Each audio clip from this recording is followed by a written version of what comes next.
Good evening, everyone, and welcome. I'm going to call the meeting to order.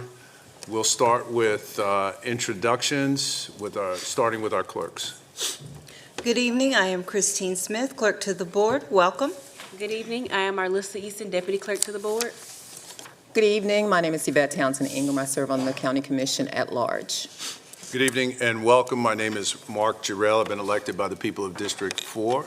I also have the honor of serving as chair. It is good to see everyone tonight, and thank you for being here. Good evening, welcome, and thank you for being here this evening. My name's Arthur Griffin, and I have the pleasure of being your County Commissioner at large. Good afternoon. My name is Vilma D. Leak, and I represent the most powerful district in this county, and that's District 2. Will all my senior citizens stand up? All right, we don't have any seniors here. So that's what's listed on the budget? That's it. One senior. Well, then all young people stand up. Thank you, thank you. Thanks for being here. It's good to see you. Good evening. I'm Laura Meyer, and I represent District 5. Good evening. I'm Susan Rodriguez McDowell, and I'm elected by the people of District 6. Good evening. I'm Dina DiOrio, County Manager. Good evening, Tyrone Wade, County Attorney. Thank you. I do want to recognize three of our colleagues who are not physically with us, but they are certainly watching. They're anxious and eager to hear from each and every one of you. Our Vice Chair, Lee Altman, is not able to join us, Commissioner George Dunlap, and Commissioner Elaine Powell. And they send their regrets for not being able to be in person, but they certainly want to hear from each and every one of you, so thank you. Next up on the agenda is going to be the invocation. For those of you that care to join in the invocation, I would ask that you would bow your heads as I pray for a productive and a fruitful meeting tonight. Heavenly Father, as we gather here today for this important meeting, we humbly seek your guidance and wisdom. We recognize the responsibility that's been entrusted to us, and we acknowledge that our decisions impact not only our organization, but the community we serve. We pray for a clarity of thought and purpose as we engage in this opportunity to listen and hear from our community. We pray that it'll be constructive. We pray that it'll be respectful. We pray that it will be focused on the greater good. We pray that it will be rooted in integrity, transparency, and a commitment to this serving the public above all else. And as we embark on this meeting, we just ask for your blessings on these efforts. And we hope to leave this room with a renewed sense of purpose and a clear path forward, committed to making decisions that will enrich the lives of everyone that's here and everyone that's in this community. And it's in your name we pray. Amen. Amen. Please join me for the Pledge of Allegiance. I pledge allegiance to the flag of the United States of America and to the republic for which it stands, one nation, under God, indivisible, with liberty and justice for all.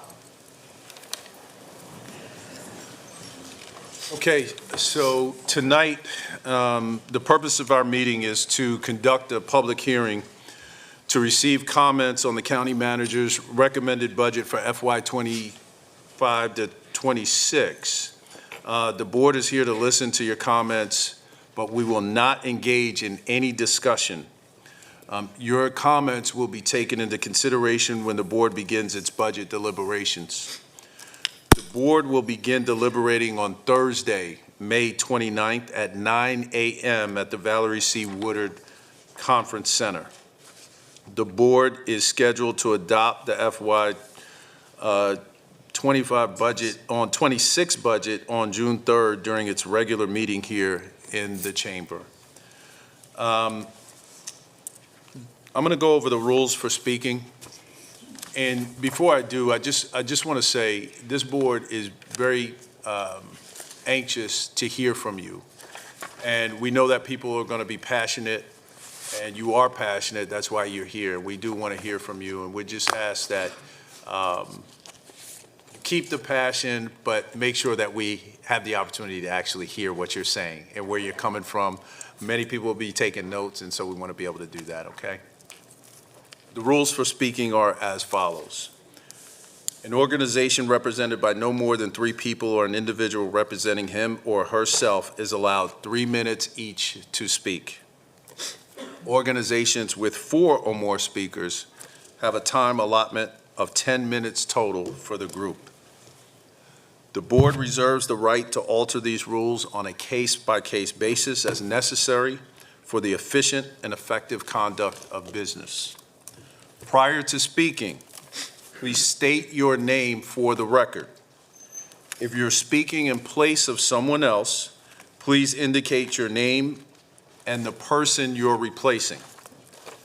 So I hope that adds a little bit of clarity. There are 2 podiums down front.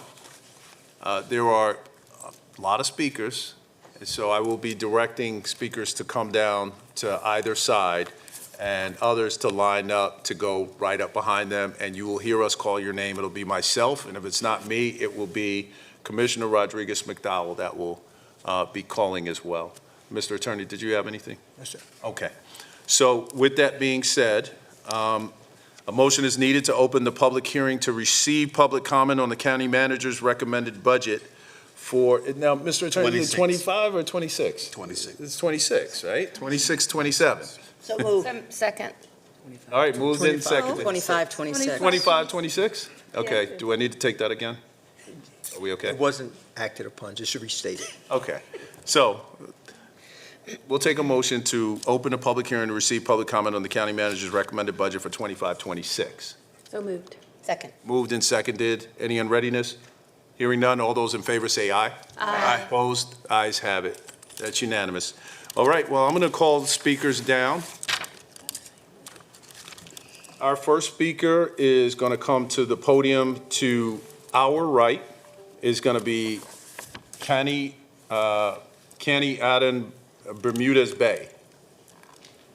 Is that Isis Bay? Is that who it is?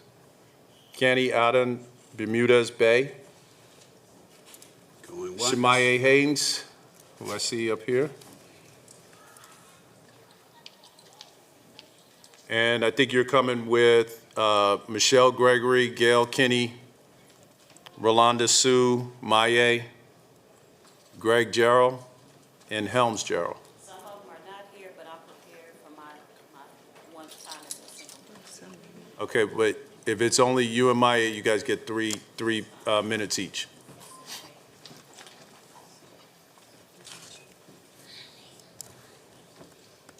And then if I can get on this side, it will be Robin Lake Hamilton coming to the right. She's cut out for some reason. I'm sorry, she's out? Yeah, I'm sorry. C.T. Anderson. Okay, then C.T. Anderson. You can just come to this podium, and when they're done, you'll be up next. Okay, good evening, Shemaye and Maye. Welcome. Good evening. As you stated, my name is Shemaye Haynes, and I stand before you today on behalf of QC Family Tree as a representative, a neighbor, a witness, and co-laborer in the fight against displacement in West Charlotte. For over 2 decades, we have done what the system has failed to do, keep people housed with dignity and without displacement. We have skin in this game.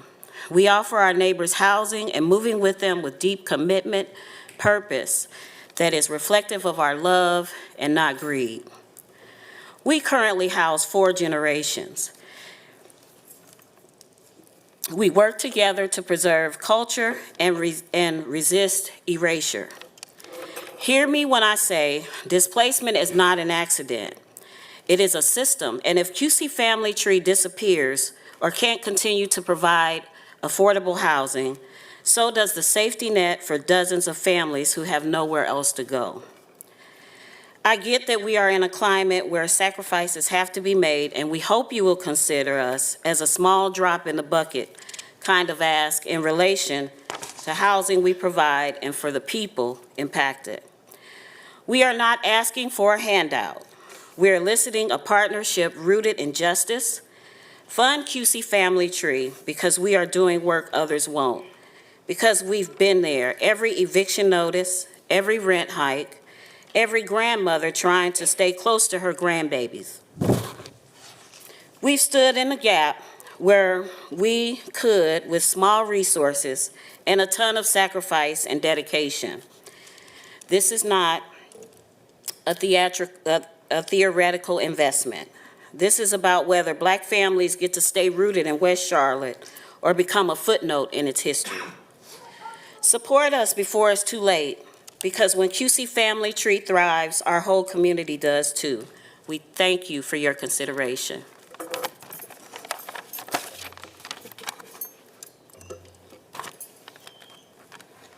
Is that it? Thank you. So CT, before you go, I'm going to call down to this podium Nancy Collins, Damian Collins, Barbara Lee, and Michael Lee, if you'll come and make your way down to the podium on the left. Go ahead, CT, you have 3 minutes. CT Anderson is my name. Good evening, Commissioners, Chair Jarrell, Vice Chair Altman virtually. I thank you all for the opportunity to come before you tonight. I am the founder and creative director of Spring Clean, a social purpose business dedicated to the creative reuse of textiles.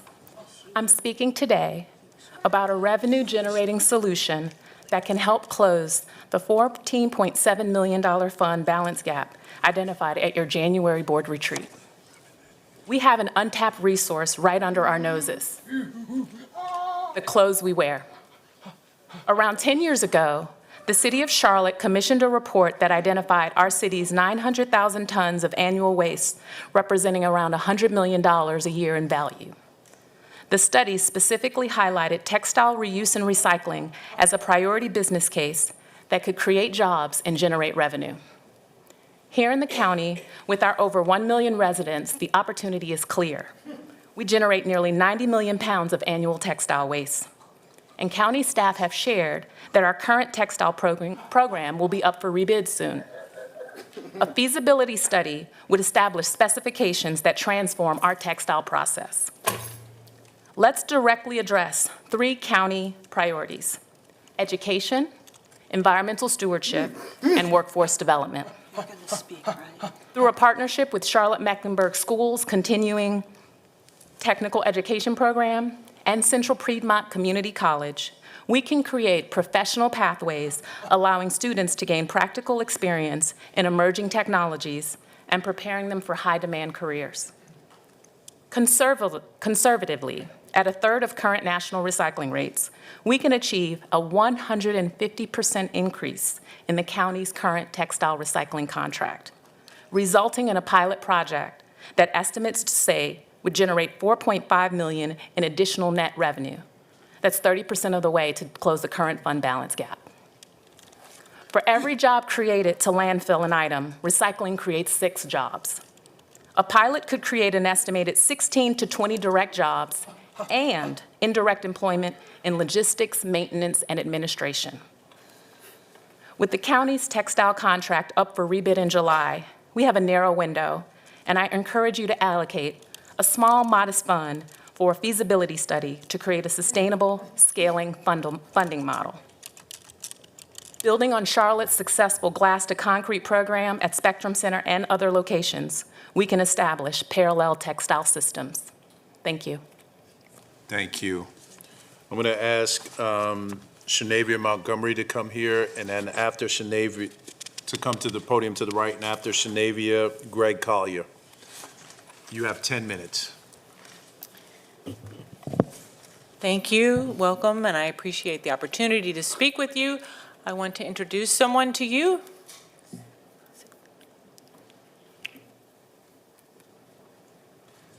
My name is Damian.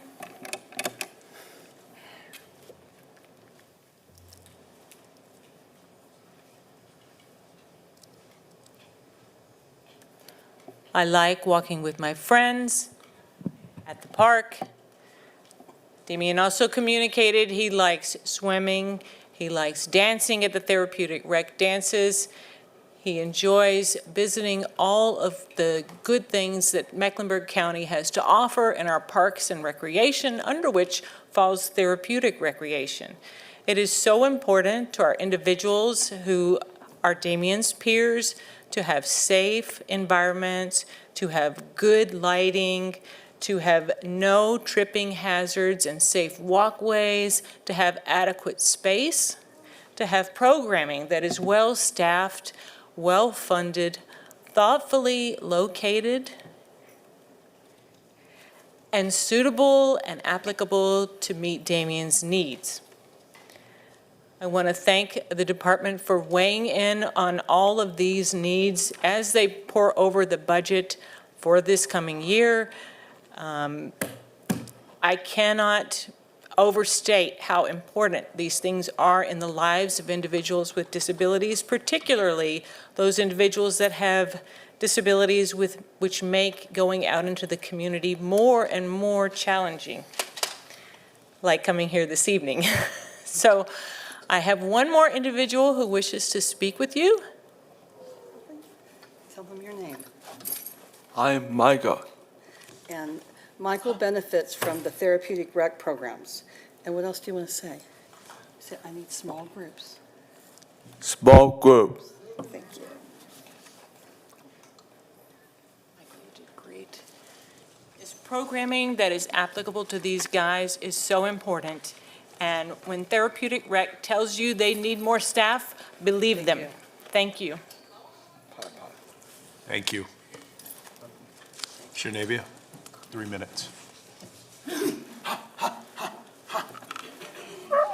Greetings, Chair Durrell, Vice Chair Altman, Board of County Commissioners, County Manager Diorio, and incoming Manager Bryant. First, acknowledging the difficult task that you all have ahead of you as you plan for what is most certainly uncertain. And while this uncertainty does look and feel different, we have been in uncharted waters as a community together before. Abolitionist and orator Frederick Douglass once shared that if there is no struggle, there is no progress. From the unforeseen challenges of the pandemic, we progressed as a community in many areas. Within the area of health equity lies Caring's Nurse Family Partnership Program, which, as you know, is an evidence-based pre- and postnatal home visitation program targeting low-income expectant mothers who are at greater risk for having poor pregnancy outcomes. The expansion team alone, funded with ARPA dollars, allowed for over 200 additional families to receive support through their prenatal to 2 journey. And NFP as a whole with Caring saw historic performance last year with 91% of our mothers giving birth to full gestation and healthy birth weight babies. And allow me to add to this conversation the monetary return on your thoughtful investment. NFP nationally, through its 40 years of research, estimates that a graduating family translates to a total benefit to society of over $60,000 per family served. For the ARPA team alone, that totals $12 million, tripling your investment. Another milestone is the reduction in infant mortality and preterm births across our county, with this year's March of Dimes report having moved us from a letter grade of D to C, demonstrating the lowest figures in over a decade. And yes, Commissioner Griffin, I have the data to prove it. But let our collective celebration be very brief. Your continued investment is needed to ensure we're capable of moving from a C to a B and beyond, because I like to get A's. We're going to further empower families together and safeguard the lives of our future generations through initiatives like our county's Prenatal to 3 strategic plan. For Caring, that means continuing to facilitate programs like NFP, a guided journey, and starting in July, our evidence-based 2-generation postpartum and infant care clinic, and for the first time in 70 years, our Medicaid program. We want to thank County Manager Diorio, Deputy County Manager Trotman, and Director Washington for your gentle yet firm confidence in us to make this happen. Can't share enough how grateful I, our team, and our board are, and especially our patients, for your continued support. Chair Durrell and incoming Manager Bryant, your reputations precede you, and we know that you'll continue to protect our vulnerable residents, and we look forward to our growing and evolving collaboration. Progress, yes, we've made, and that's good, but we have a ways yet to go before we can say we are truly great. Thank you. Thank you. Greg and Sabrina, you get 3 minutes each. Happy Thursday, everybody. Good evening, commissioners, everybody at home watching. My name is Greg Collier. I'm the chef owner of 3rd and Fernwood, Uptown York, and Leah Louise. My wife and I are co-founders of the Bay Haven Food and Wine Festival. We've had the pleasure of being Best New Restaurant in Esquire Magazine, Top 50 Restaurant in New York Times. I've had the pleasure of having 5 James Beard nominations. James Beard is like the Oscars of food, for anybody who don't know. I've also had the pleasure of being the first finalist out of Charlotte and the first Outstanding Chef nominee out of Charlotte. All that sounds great, but what it doesn't tell is the story that we've been trying to tell for a while. 80% of the time we've been getting those accolades and awards, we haven't been able to take a paycheck. The problem that we face is what a lot of black restaurants face. It's called the cycle of undercapitalization. Most restaurants open that you see downtown and other places start off with upwards of $3 million to open their restaurant. They have professional management teams, months of working capital. That foundation simply does not exist for black-owned restaurants. This isn't just our story. It's a structural issue that faces a lot of restaurants around town and a lot of restaurants in the country. The truth is simple. Awards and accolades do not pay the bills. The economic opportunity we want to present is the ability to add to the $5.8 billion that Charlotte saw as far as tourism, with 36,000 direct tourism jobs created from that revenue. What we offer is an internal approach to strengthen this foundation. Look at our peer cities who've also invested in culinary. Nashville, $10 billion. Charleston, everybody likes to compare Charlotte to, $15 billion in tourism revenue from culinary. Our solution, our goal is to build a culinary hub on the west side of Charlotte on Beatties Ford Road, which a lot of people know as the Beatties Ford Road corridor. Our goal is to build a professional team so we can help a lot of these restaurants with some of their issues, support a restaurant at this location at Beatties Ford Road. A lot of culinary schools have teaching and training, but they don't have the real world acumen to show people how to operate restaurants. We intend that we're gonna get rid of that problem. What sets us apart is not just our national recognition, it's our ability to train, teach, and coach people in a real life scenario versus having people in classrooms and then having them go out into the world like they're already chefs. Go ahead, Swan. Hello everyone. I'm Sabrina Collier, as my husband said, a partner to Bay Haven Restaurant Group and a co-founder of Bay Haven Food and Wine Festival. To piggyback off what my husband was saying, I am an AMP Up graduate 2017, so I actually utilized the programming that the city offers, and it helped a lot, especially with growth planning and knowing that it changes constantly.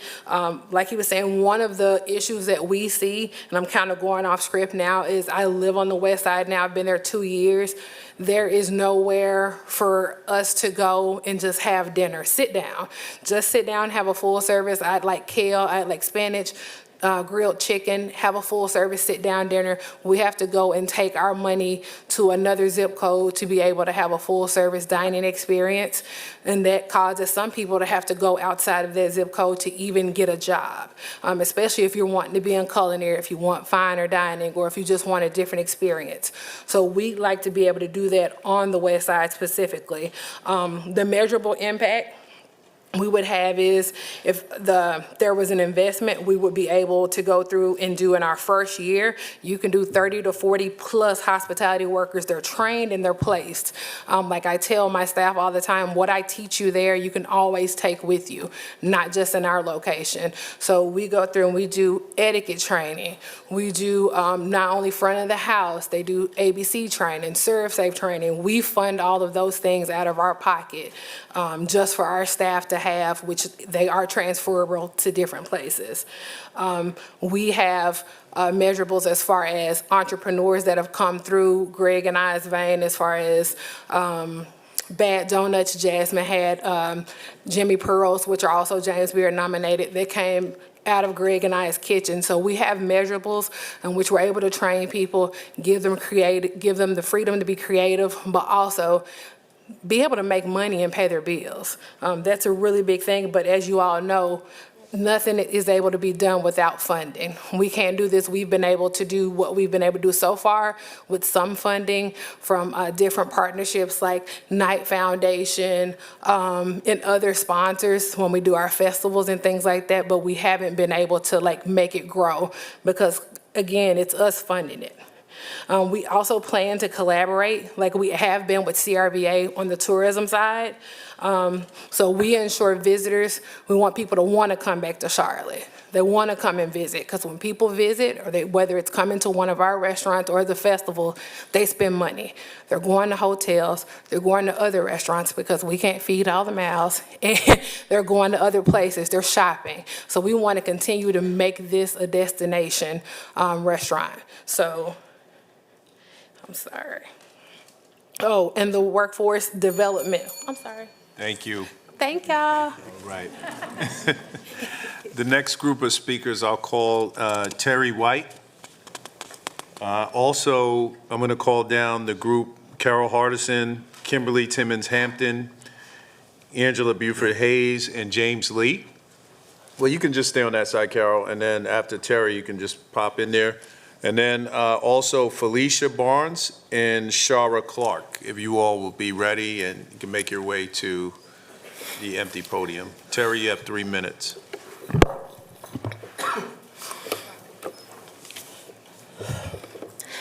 Good evening, and thank you for the opportunity to speak. I want to acknowledge that I know that finalizing a budget is not easy, especially having done a much smaller one recently myself. But for the good of this conversation, my name is Terry White, and I am the president and CEO of the Charlotte Museum of History. I am here to implore you to please keep the $350,000 currently allocated in your budget in support of our next major exhibition, American Revolution, The Augmented Experience. This exhibit will highlight our region's bold and early role in the birth of our nation. Now, July 2026 may feel far away, but I assure you, it is right around the corner, and now is the time that planning must be done to secure plans for America's 250. Produced by the acclaimed design firm Histovery, this exhibit will be more than just panels and things in boxes. It will be a 3D immersive experience that we have secured a 4-hour radius of exclusivity for the city of Charlotte, positioning us not only as a leader in Charlotte, but in both Carolinas, half of Georgia, part of Tennessee, and most of Virginia. Some of my fellow speakers mentioned earlier that Charlotte is a tourism destination, and where do people visit? Museums. So we have secured this exhibit after 2 years of negotiating, and will be first museum in the country to open this exhibit about the American Revolutionary War, beating out cities like Philadelphia, Boston, and DC. We're not just telling the history of powdered wigs and red coats. We're telling our local story of being rebellious rabble-rousers who were the first in freedom and making sure everyone else knows it too. This exhibit will take up most of our first floor and will provide immersive experiences designed for both students and adults. I'm running short on time, so I won't read you all of the statistics that show that tourism, especially museum tourism, manifests itself in the community sevenfold, and I can provide those stats. We hope that you'll support us in bringing this vision to life. I want to reiterate again, we are the only ONLY museum in the Carolinas doing anything to this magnitude for America 250.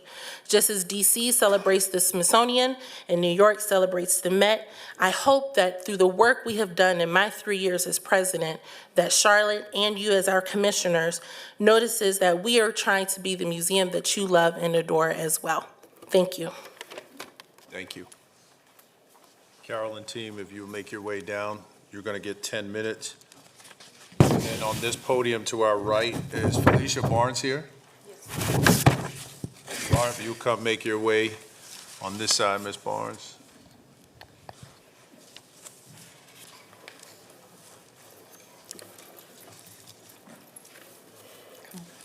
And Carol, you have 10 minutes whenever you're ready. Thank you. Good evening, Mr. Chairman and fellow county commissioners. I'm Carol Hardison, the CEO of Crisis Assistance Ministry, and this is the first time we have ever spoken to you, as we have never applied for annual funding for Mecklenburg County to this date. Exactly 50 years ago, a remarkable woman named Caroline Myers, along with her pastor and other church leaders from the Center City area, saw a growing community need and thought of a better way to help neighbors that were going from church to seek assistance. Together, they pooled their funds and created a place where families could go to receive help from people trained to offer compassion, emergency financial assistance, and connection to other vital resources. A key driver of the model was community partnerships and connections and referrals to others for longer-term support. In 1985, Mecklenburg County approached Caroline and asked her to take over their public energy assistance distribution because this grassroots organization, with its volunteers, community partnerships, and donated dollars, leveraged and multiplied the impact of the county dollar to create a package of aid. 10 years later, Caroline retired and I pursued my dream job and became the second CEO. 3 years into my tenure, the county approached me about our rental assistance program. They said an independent study had confirmed that we could administer the program in a manner that multiplied the impact of the tax dollar while saving county money. At that time, at least 10 county employees were providing these services, and the county contracted with us to hire just 6 people to run the program. Back then, we were raising about $1.9 million annually, and for the past 2 decades, we've raised most all the funds to grow these housing stability services, including the salary increases of the employees, as well as health care and benefits expenses, investments in technology, and other expenses to continue efficiency and effectiveness. Today, we raise over $6 million and support thousands of Mecklenburg counties and families. But every day, the need outpaces the resources every single day. 3 years ago, the county desire was to move funds to a discretionary program, but knowing our vulnerable neighbors could not absorb a $792,000 cut, we plugged the gap from other programs. Today, there's no source to plug a gap like that. Our 9% overhead rate, our clean audits, and strong performance measures speak to our integrity and our efficiency. We ask for your continued support for this valuable public-private partnership today that has over 100 partners in the community. We hope we can continue this legacy, and I'd like to introduce you to people who can speak much better than I about the need. Good evening, everyone. My name is Kimberly Timman Hampton, and I stand before you tonight not just as a professional, but as a testament to resilience and the profound impact of community support. I'm a proud mother of 3 and a transplant to this beautiful city. I am also a volunteer with One Life Innovative Solutions, founded by Ms. Angela Buford Hayes, a former Charlotte Nest Committee volunteer alongside Justin Harlow and Kim Graham, and a 6-year customer advocate for Crisis Assistance Ministries. My journey has been marked by challenges, including experiencing homelessness 4 times: 2008, 2012, 2016, and 2020.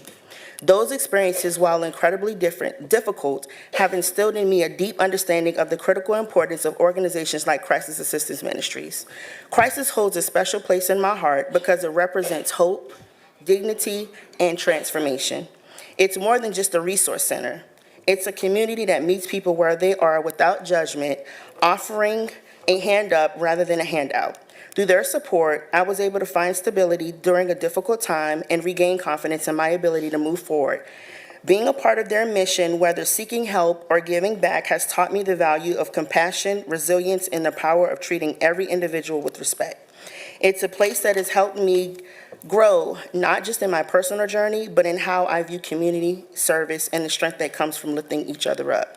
This continued partnership between our county and Crisis is absolutely detrimental to the well-being of everyone in our community. It's not just about temporary aid, but it's about fostering long-term stability, preventing cycles of poverty, and building a stronger, more compassionate society for all. My personal journey is a vivid illustration of why this partnership is so vital, and I'm here to advocate fiercely for this continued strength and growth.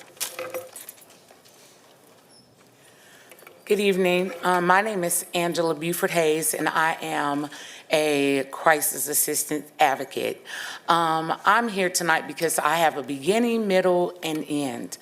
The beginning is I went to crisis assistance in the past where I was raising my kids. 4 kids as a single mother, and I have received assistance for crisis assistance. It did help me to sustain and make sure that me and my family was able to move forward, as well as I worked. I have been in mental health for 27 years, but I also was a single mother that sometimes had to go through different struggles. The middle is, I always have had dreams to do different things as I was raising my children, and I was advised to go to a program at Crisis Assistance, which would help me sustain financially. Well, during that time when I was meeting with my particular counselor, I let him know everything that I've always wanted to do. So we sat back, we made a plan, and now I'm in front of you, not only to advocate for crisis assistance, but the women in the community that have been through some of the things that I've been through.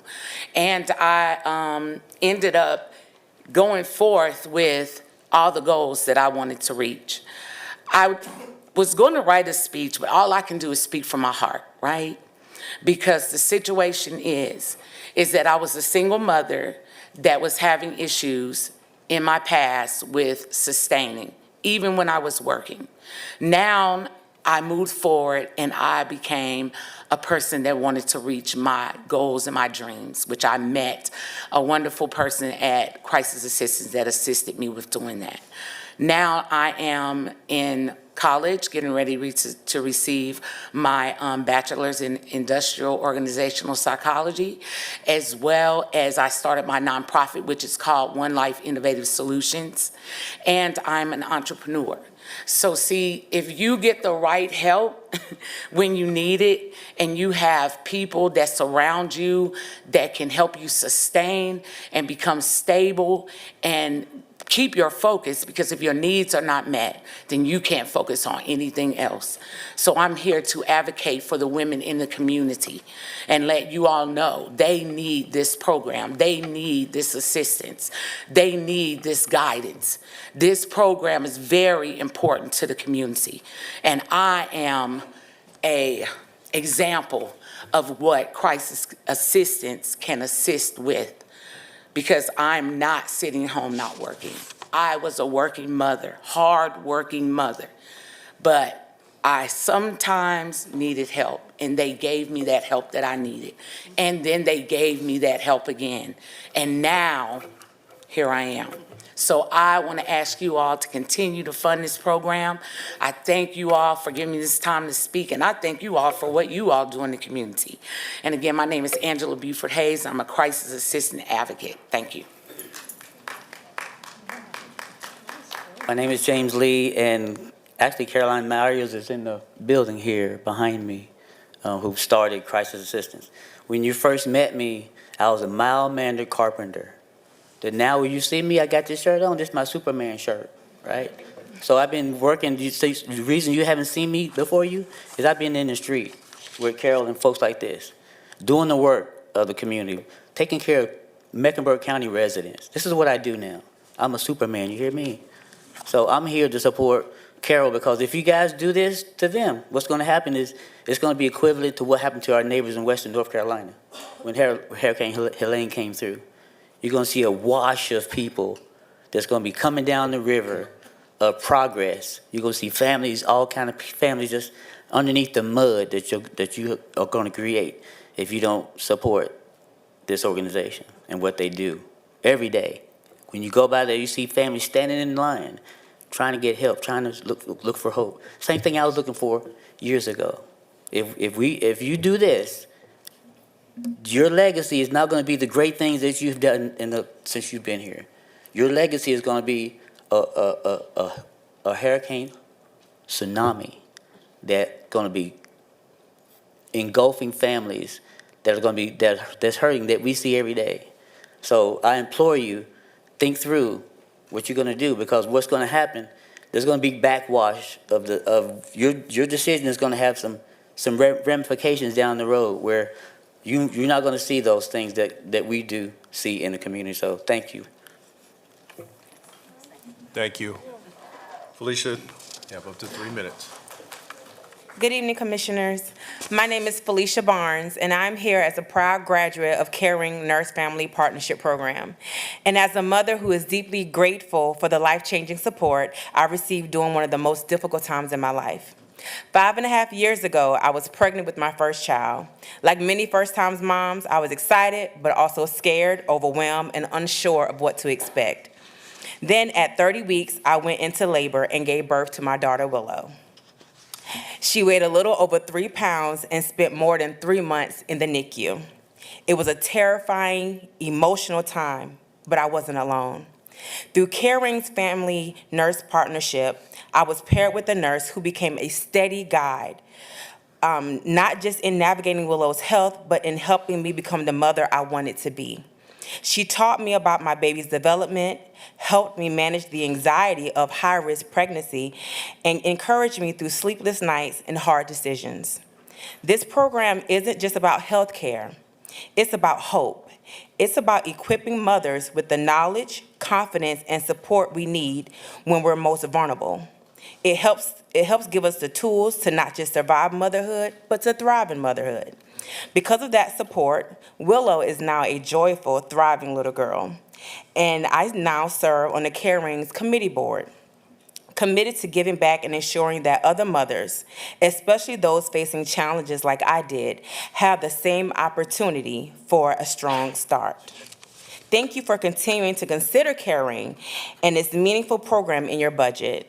These services don't just help moms. They improve birth outcomes, strengthen families, and create ripple effects that benefit the entire community.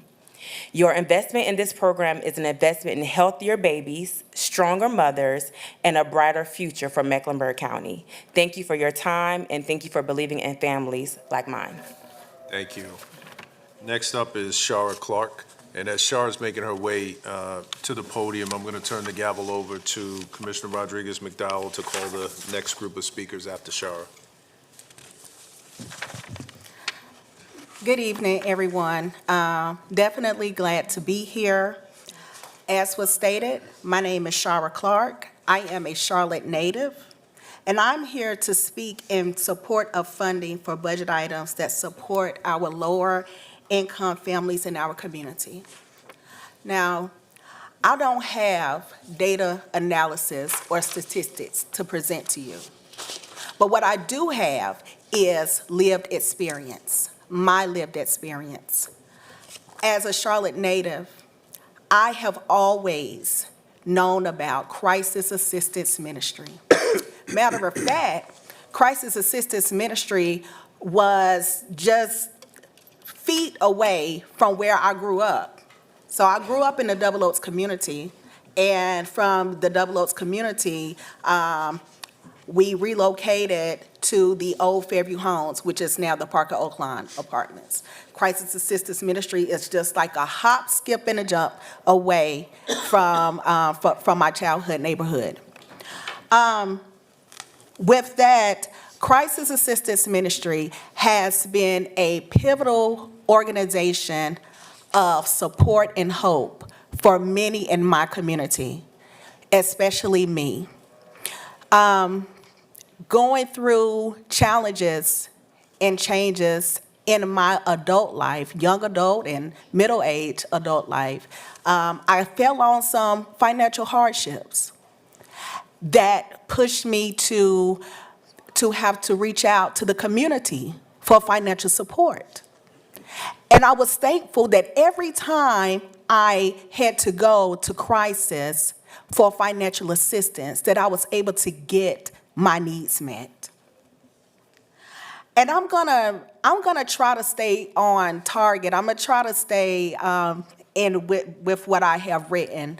But my heart is heavy because Crisis Assistance Ministry has been a pivotal moment of comfort and support for many families. So it means a lot to the community for Crisis Assistance Ministry to have the budget and funds to continue to provide hope, support, and community love for our neighbors.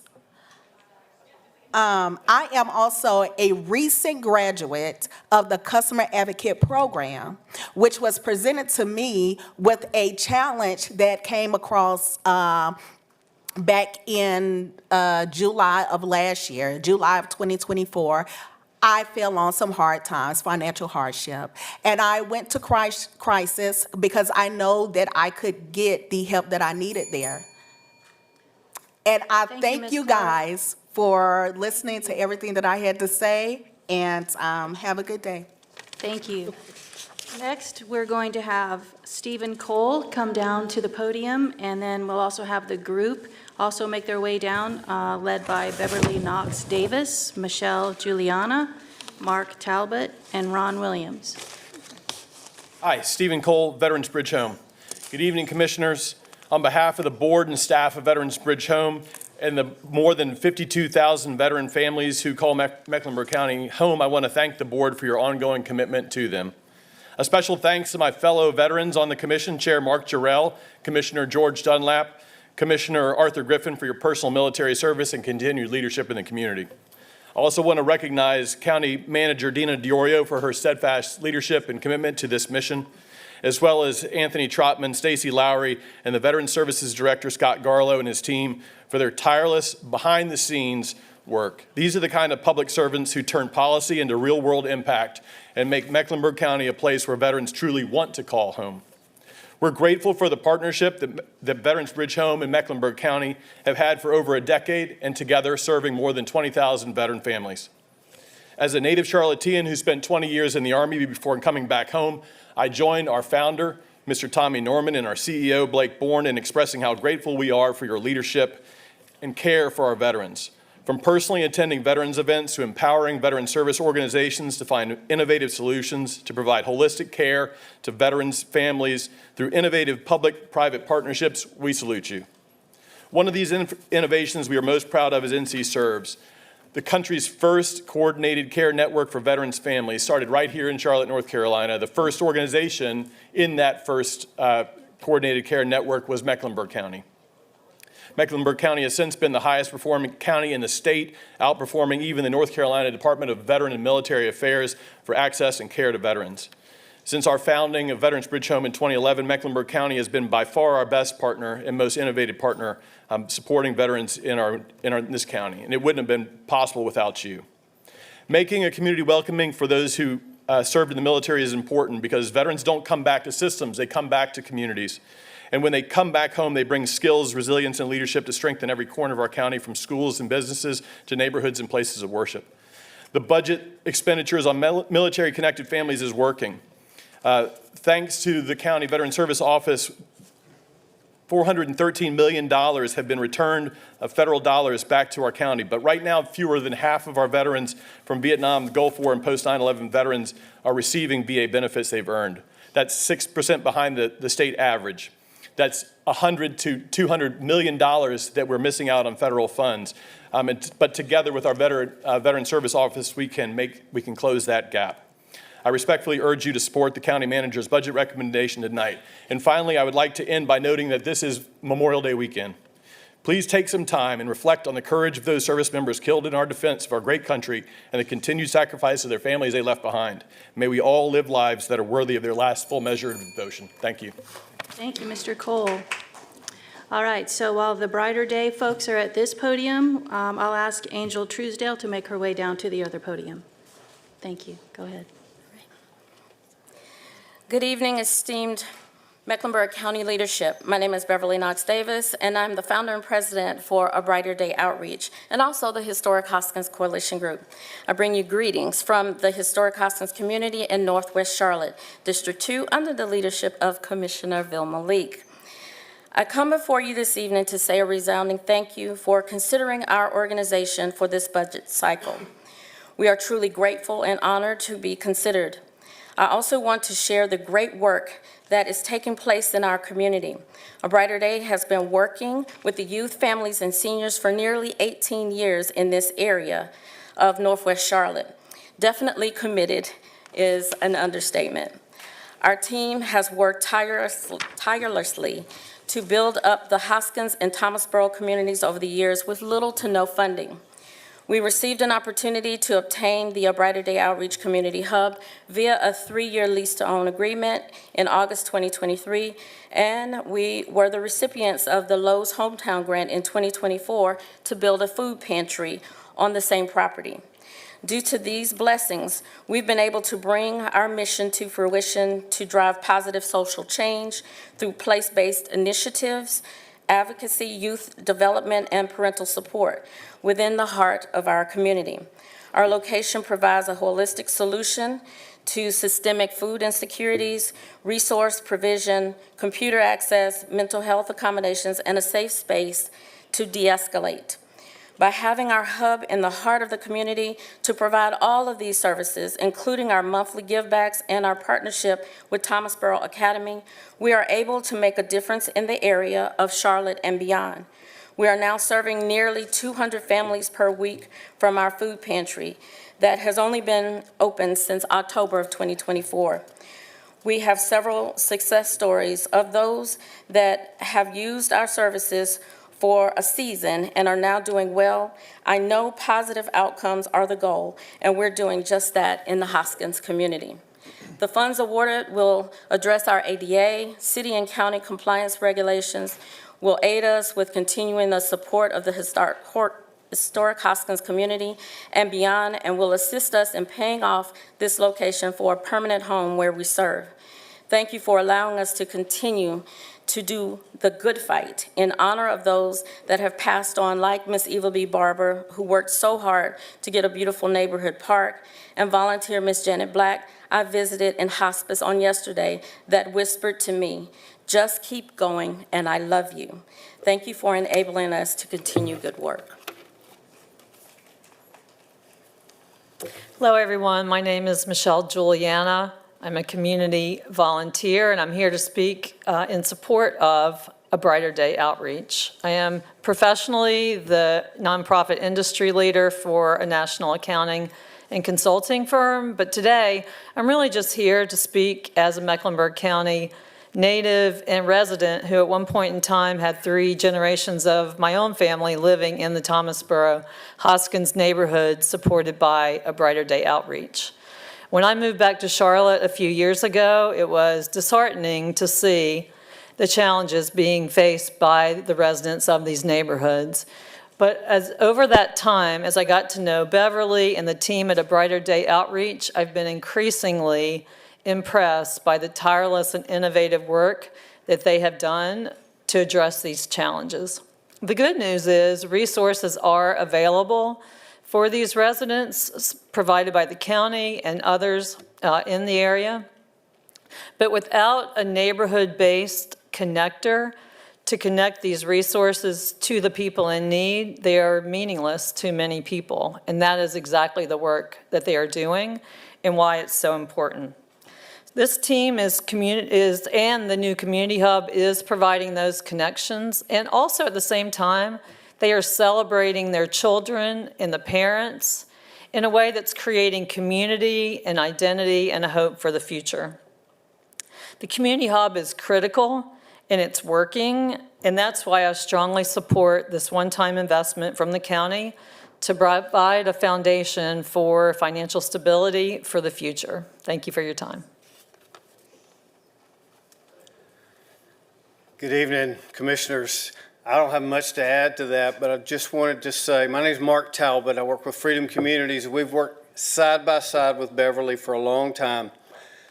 Place-based organizations that are rooted in the community make all the difference in the world to connecting people to the resources they need. Our community, we talk about a lot of things. We don't talk about how segregated economically we're becoming in communities that are across 85, like Hoskins, are realizing that segregation and realizing that isolation from the support that's out there. Place-based organizations like Beverly's get involved in the systems that are going on, the education system, the employment system, the housing system, the healthcare system, and how they all work together. No greater investment that you could make than A Brighter Day in Beverly. Thank you very much. Good evening. My name is Ronald Williams, and I am the president of the Beechwood 2 Acres community in the Hoskins area, and I'm also vice president of the Historic Hoskins Coalition Group. A little nervous, and we're in partnership with Brighter Day Ministries under the leadership of Beverly Knox Davis. So I can tell you that Beverly is a resilient person. I'm pretty sure there are some of you here tonight that have not heard of the Hoskins community, or Beechwood Acres number 1, number 2, North Hoskins, South Hoskins. Well, before we partnered with Brighter Day Ministries, there were no entryway signs. So you could ride by and didn't know where it was. So now we have entrance signs, beautiful, that, like I say, under the resilience of Beverly Knox, because she had to go through a lot of obstacles. Some, it seemed that the rules changed in midstream, but she persevered. And we now have all those beautiful streets, entryway signs. They also adopted our community as far as community cleanup. Brighter Day Ministries did that. So now there are signs that says, please do not litter our streets, because people were coming in, just throwing trash out. So just that little one thing that she decided to do, put those signs out, has made a big difference. We were supposed to do a street cleanup this past weekend. We didn't have to do that because people paid attention to those signs. We also have it's a Carolina Farm Trust market we didn't have before, which will serve the community with produce, meats, and all.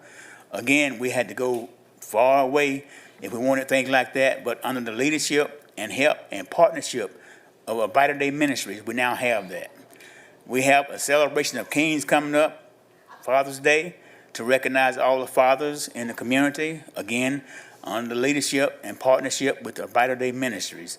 So again, she has worked very hard. I see people coming by when on the days of the food pantry opening, and the neighborhood is so busy. I sit in my door and I see cars coming by. The next day, I don't see those cars, but I always know when the pantry is open because the neighborhood gets busy. So again, this is a resilient, passionate woman because she lived in the community and she cares about it. So we can see a big difference because of the partnership with Brighter Day Ministries. Thank you. Thank you. Thank you for being here. Before our next speaker, can we have Dee Newton come down to the podium? All right, go ahead. Good evening, Commissioners. My name is Angel Trusdale, and I serve on the board of Charlotte Pride. Each summer, Uptown Charlotte transforms into a vibrant hub of connection, celebration, and commerce during the Charlotte Pride Festival and Parade. Last year, the event drew over 240,000 attendees, generating more than $15.8 million in total economic impact, including nearly $10 million in direct visitor spending and $580,000 in Mecklenburg County tax revenue. That's not just a celebration, it's a serious return of investment. But numbers only tell part of the story. The festival supports hundreds of vendors, boosts local hotels and restaurants, and puts Charlotte and Mecklenburg County on the map as a welcoming destination for families, visitors, and businesses alike.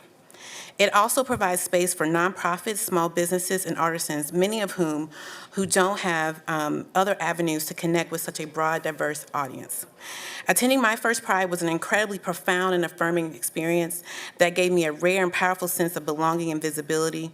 Surrounded by community and acceptance, I found the courage to express my authentic self publicly for the first time. It marked a pivotal moment of healing, joy, empowerment that reshaped my sense of identity and purpose.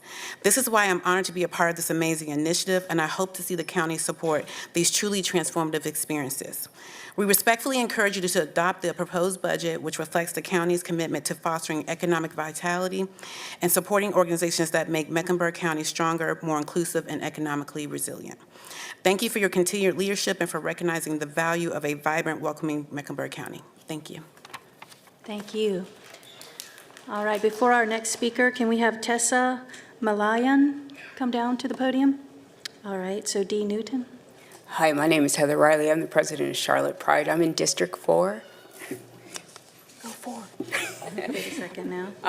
I just want to say that I have been with Charlotte Pride for almost 22 years now. I was a transplant from Santa Barbara, California, and I wanted to make a difference. When I first got here, I did not realize what Pride was. Trust, it's different in the South than it is on the West Coast. Our first festival was in Gateway. We had 600 people. It was loud, sound bounced off of everything, but we were excited because 600 people showed up. After that, we built it up and we went to the Music Factory. We were at the Music Factory for 1 year and said, we need to be uptown and we need to stop being in a corner. So we went uptown. Once we went uptown, we became a huge festival, huge. And what I love about the festival more than anything is I get to see, as one of my colleagues on my board said, my first festival. I was part of that. I was part of making that happen for them. There are so many people, it's their first time. I saw someone who was 70 years old who'd never been to a festival and cried and were able to be their authentic self. I do this work not only for the city, not only for the county, but for my community. So I can bring them job fairs, which we have employed several employees with our job fair that we do every year. We also have a film festival, which we just ended last week, to hear LGBT voices on screen. I'm sorry, I'm really nervous and I don't know why.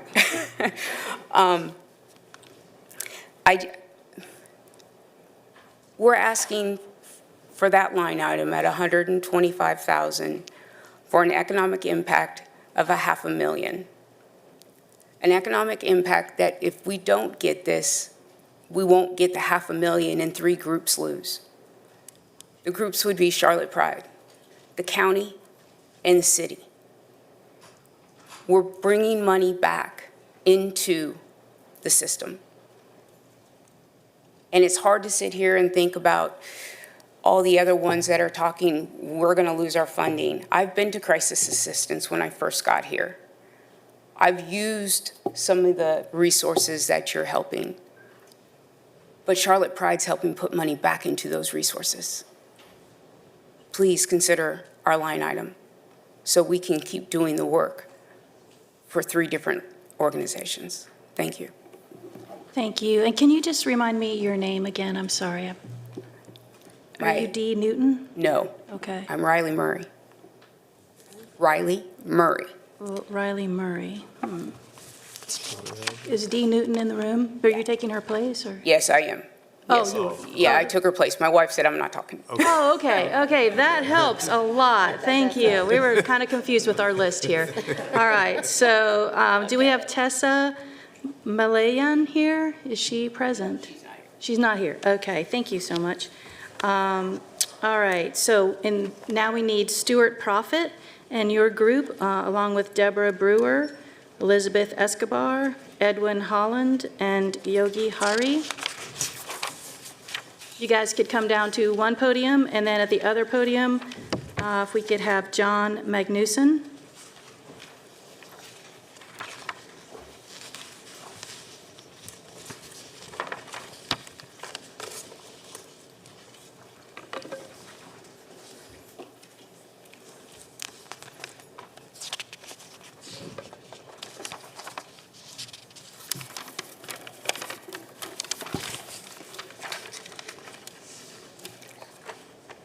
Good evening, Commissioners. We are all volunteers and board members of Crisis Assistance Ministry. As a board member, I have the privilege of sitting at the table with people whose goal is how can we help and how can our services be exceptional and streamlined. As a customer, I am a professional who holds a master's degree and who at one point was unable to pay my rent, car payment, utilities, or buy food. Crisis Assistance Ministry was able to help me in facing that financial emergency, and I continue to be involved with the agency as a customer advocate and resident of this city. I am here to encourage the county commissioners to continue the funding to Crisis Assistance Ministry that meets emergency needs In turn, the agency will be able to help more people maintain their housing, and it can continue to be an asset to business owners, landlords, and other organizations in the city. At the time of my receiving help, the agency also gave me financial counseling. For me, when you have housing and food insecurity, it's hard to receive counseling. Counseling without your physical needs being met could seem like an affront and could appear disingenuous. Asking for help while maintaining dignity does not always happen. As a result of the agency helping to meet my emergency, I was able to receive the counseling and was inspired to return as a volunteer, which led to being asked to become a board member. I want to thank you in advance for considering continuing the funding for crisis assistance for emergency help. Thank you. Good evening. I'm Elizabeth Escobar. I'm speaking today because our veterans and children need you now more than ever. With high inflation, increased cost of rent, food, and utilities, hardworking parents and veterans are struggling to pay their bills and provide stable housing for their beloved children and loved ones.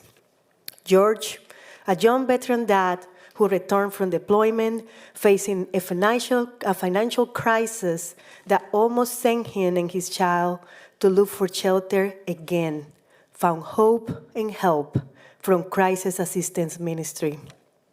Thanks to Crisis Assistance Ministry, he was able to stay in his home with electricity and provide for his child. His child will be able to know the meaning of a stable home.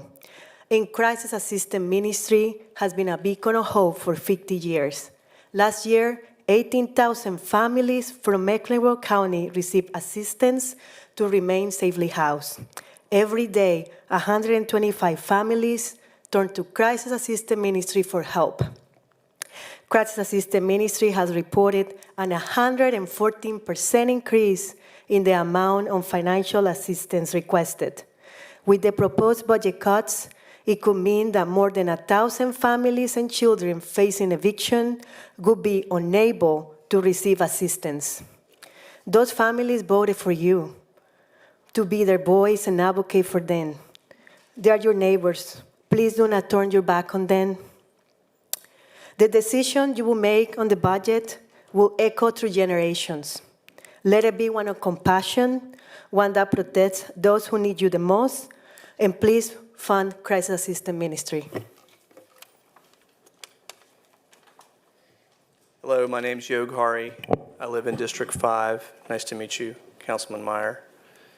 I joined the board a few years back, and that was after many years of giving to this charity. I think what really drove me to this was how good a deal it is for society here in the Charlotte area. If you look at what it takes to provide these services, either by the city or county or by the federal government, Crisis does it for a lot less. And then there are situations where I think our average amount that we give to someone is about $700. And so that's where my previous colleague was talking about 1,000 families. I mean, if you think about it, what better deal is that to prevent homelessness just for $700? I mean, and the fact that you're essentially going to put 1,000 families at risk in the community. I looked over the budget and some of the line items that speak to when someone becomes homeless. If you look at those budget items, think about the pressure you're going to put on those other budgets. So you're not really saving any money by necessarily cutting money here, because you're just going to put pressure on those other line items. I just think it's a tremendous deal for the county and the city. This charity does great work, but most importantly, it's very efficient in terms of the money that you spend. Good evening, Commissioners. My name is Edwin Holland, probably in your notes. And I'm here also to speak on behalf of Crisis Assistance Ministry. I currently serve as a member of the board and also vice chair of the board. Thank you for what you do. You've got a tough job to do, to decide who gets what, and that's always difficult. So thank you for what you do, your wisdom, your intellect, and and your perseverance. Thank you. I'm here to really talk about my perspective. From 2001 to 2018, I was the church administrator for Friendship Missionary Baptist Church. I saw firsthand what this agency does. As people need help, as they're one paycheck away, and actually they're 30 days away, in many cases 5 days away from eviction. And what this agency does is prevent that from happening. From the lights being turned off, getting an eviction notice and being sent and families are disrupted in that regard. So as you look at your budget, consider the families that are impacted as you make these decisions. To come home and the door's locked and you can't get back in, or you come home, the lights are out, and kids can't do their homework. That's an issue. So as you look at the budget, any shrinkage in that budget that you allocate to crisis assistance ministry shrinks the lifeline that we're able to provide. Thank you so much. Thank you, Mr. Chair, and all the county commissioners and County Manager DiOrio. I'm Stuart Prophet. Crisis Assistance Ministry is an organization that means a great deal to me, being both a donor and a board member. I've seen firsthand the vital work that they do to keep people housed and financially stable in Mecklenburg County. Preventing homelessness is critical not only for the individuals and families affected, but also for the broader community. Once someone becomes unhoused, the path to stability is significantly harder and more expensive for them in the county. As someone in the apartment business, I've seen how dramatically rents and costs have increased over the past 4 years. The support crisis assistance receives from the county is more important now than ever. I'm respectfully asking that you maintain the $792,000 in the budget to support crisis assistance ministry and the essential work that they do. Thank you so much. Thank you all for joining us. And can I just ask the first speaker, could you repeat your name? The clerk didn't get your name. Deborah Brewer. Deborah Brewer. Thank you so much. Okay, so we have, let's see, John Magnuson. And can we have the next speaker will be Karen NGO? Karen, no? All right. Go ahead. John Magnuson, pastor at Myers Park Presbyterian Church and board member at Crisis Assistance Ministry. Life is full of challenging decisions, and I can't imagine to be in the place of making decisions for all of the residents of Mecklenburg County. Reading the budget proposal, I imagine that you make your decisions based on various factors, not limited to, but including percentages, numbers, and redundancies in areas of focus. There are also families all over our county who make equally as difficult decisions around where to find food, shelter, and daily essentials.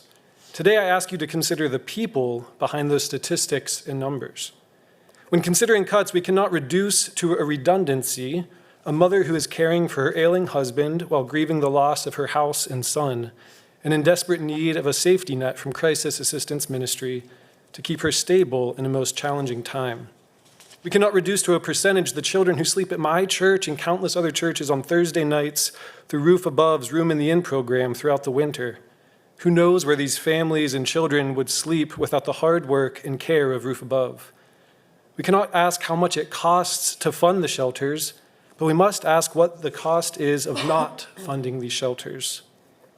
We cannot push aside as a line item a working mom who is part of a mass eviction and is presented with costs of over $3,500 for first month's rent and security deposit, who, if not for the care, compassion, and creativity of Crisis Assistance Ministry, would surely be without a safe place to live. You see, it's not the agencies that depend upon the county for funding. I would argue that the county depends upon these agencies to care for the most vulnerable in our community. I hope for the day that we no longer need agencies like Crisis Assistance Ministry and Roof Above. But in a year when your report shows a rise in the homelessness population over the last 3 years, that day where we do not need those agencies is not here. In fact, we need these agencies more than ever, and it would be a shame for the county to cut funding in a time of great need. We cannot in the same breath say that Charlotte is a top city to move to while it is also 38th out of 50 for economic mobility. I personally enjoy a very comfortable life in Charlotte. I love this city. But when I know that there are residents who are suffering and in need, when the need at crisis assistance has risen by 114% over 5 years, I cannot turn a blind eye. I urge you to see the valuable residents of Charlotte not as a problem to be solved, but as people with gifts and value that are important to invest in for the sake and well-being of all Charlotteans. Thank you. Thank you. Before our next speaker, can we have the group Anna Kennington, Maria Duran, Eric Carr, and Man Ari come down to the far podium. Thank you. Please go ahead. Hi, so I'm Karen O. Can you pull the mic down maybe? Just closer? Okay. That's better, thank you. Gotcha. So I'm Karen O. I'm just a regular civilian, but was just asked to speak on behalf of the library. Can't? I'm sorry. I am not very good with public speaking. Not very used to using my voice, but I'll try my best. Just speaking on behalf of the library, which I've been a lifelong patron of, to be included in the budget, and thankful for previous funding for the library as well. It's always served as a sanctuary for a person like myself. It's been in my life for decades at this point. Through hardships when I was at home, my sister would drop me off at the library, which served as a place for me to have some respite from some of the home life there. And then even now as an adult, the programs that I've used through the library, such as career development, which has helped me throughout the years, especially during some of the economic downturns that we've had, just being able to interact with the staff and just kind of develop throughout the years, and just also interacting with the community that I had met through the library system. There are so many different programs that I've come to find through the library system that I never would have been able to do otherwise, and just being able to interact with the greater community. So I guess in terms of this one, I'm not very polished when it comes to this, but the fact that the library reached out to me and asked if I could share my story, I was more than readily available to advocate for them, because they've done so much for me throughout the lifetime here and will still continue to be there. So I'm very thankful for the support that the commissioners have had for the library system throughout the years. And I hope that you guys continue to include the library system within the budget for the coming years as well, for people like me who've used those resources to be able to grow and develop, and for those unlike me who may not have discovered all the resources that are there, but may come to find out that they can grow as well. So thank you for your time, for listening to me, and I appreciate it. All right. Thank you for being here tonight. All right, while our next group is getting ready, is Kenny Robinson here? Let's see him. On his way, she tell him to stay home. All right, we're going to have to skip him. And so Jessica Lefkowitz. All right. Thank you, Commissioner Rodriguez-McDowell, Mr. Chairman, Vice Chair Altman, County Manager Diorio, and members of the board. My name is Anna Kennington, and I'm a proud member of the Communities and Schools of Charlotte-Mecklenburg team and have been for the past 17 years. This year, CIS is celebrating 40 years of service and partnership with the Charlotte-Mecklenburg community. We are grateful to be able to continue to do this work thanks to your dedication to our staff and, most importantly, to our students. Your support is crucial to our mission of empowering students, strengthening schools, and expanding educational opportunities for all. As you are well aware, many of our schools, specifically our Title I schools, are facing potential funding shortfalls due to changing priorities at the federal level. This is compounded by the state legislature's chronic underfunding of our schools and poses significant barriers to essential resources, such as supplemental academic support and mental health services, while also adversely impacting student-to-teacher and student-to-counselor ratios. These challenges disproportionately affect students from low-income families who often come to school burdened by circumstances beyond their control. Our CIS team works tirelessly to address these issues head-on by implementing our proven model of integrated student supports. Our site coordinators are in schools daily, building relationships with students, families, and school staff, providing a wide range of individual, small group, and school-wide support. Our integrated student supports model gives us the tools and the unique ability to tailor supports to the specific needs of each school and each student that we partner with. CIS is changing the trajectory for students in our highest need schools, delivering real results and long-term impact. A recent Harvard University study of CIS nationwide found that schools with CIS see 46 more days of attendance per 100 students, improving continuity of instruction and student engagement. CIS also boosts long-term success. On average, students in schools with CIS earn $1,500 more annually by age 30, a powerful driver of economic mobility in the community. Right here in CMS, the data is clear. Chronic absenteeism rates drop from 30% in year 1 to 22% by year 3 when CIS is present. Behavior incidents decrease, and academic outcomes improve over time. Last year alone, 99% of our CIS seniors graduated, with more than $7 million awarded in scholarships to our students. CIS is deeply aligned with county priorities of educational attainment and workforce development, and supports CMS guardrails to improve public school achievement. At CIS, we believe in the potential of every student, regardless of the barriers they face, and we empower them to succeed. Investment in CIS fuels this impact and strengthens our county's future. Thank you. Good evening, everyone. My name is Maria Duran, and I'm proud to say that I'm a Communities and Schools alum. I was a CIS student at what was then Vance High School, now Julius Chambers High, and as a first-generation high school student, I often felt like I was navigating challenges on my own. But CIS helped me through those challenges. They saw potential in me before I fully saw it in myself, whether it was support with academics, access to college resources, or simply having someone believe in me. CIS gave me opportunities and care that I may not have had otherwise. What's been especially meaningful is how my journey has come full circle. I was brought back into the CIS family as a community member participant in the CIS Difference Makers program. And through that experience, I was reminded just how impactful my time as a CIS student really was. It brought me back to those moments that shaped who I am today. One person I'll never forget is my site coordinator in high school, Mr. Rodney Carr. He didn't just encourage me to prepare for the SAT, something that felt so scary and out of reach at the time. He helped with so much more, from guiding me on which classes to take to making sure I had a snack on days when I didn't have one. Mr. Carr always had my back. He showed up for me in big and small ways, creating a space where I felt seen, supported, and capable of more than I believed. Because of CIS's investment in me, I went from being a student in need of support to someone who now gives back to my community. I'm now a proud CIS Difference Makers employee, helping the next generation dream big, believe in themselves, and get to where they want to go. CIS didn't just change my life, it empowered me to walk boldly into my future, and now I get to help others do the same. Thank you. Good evening.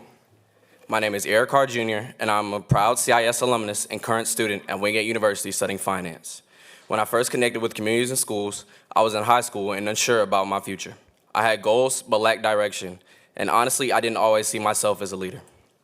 That changed when I was selected to participate in the CIS Difference Makers program. Being chosen to represent my school wasn't just an honor, it was a turning point. Through Difference Makers, I was able to travel to Washington, D.C., meet other students from across Charlotte, and take part in a powerful learning experience.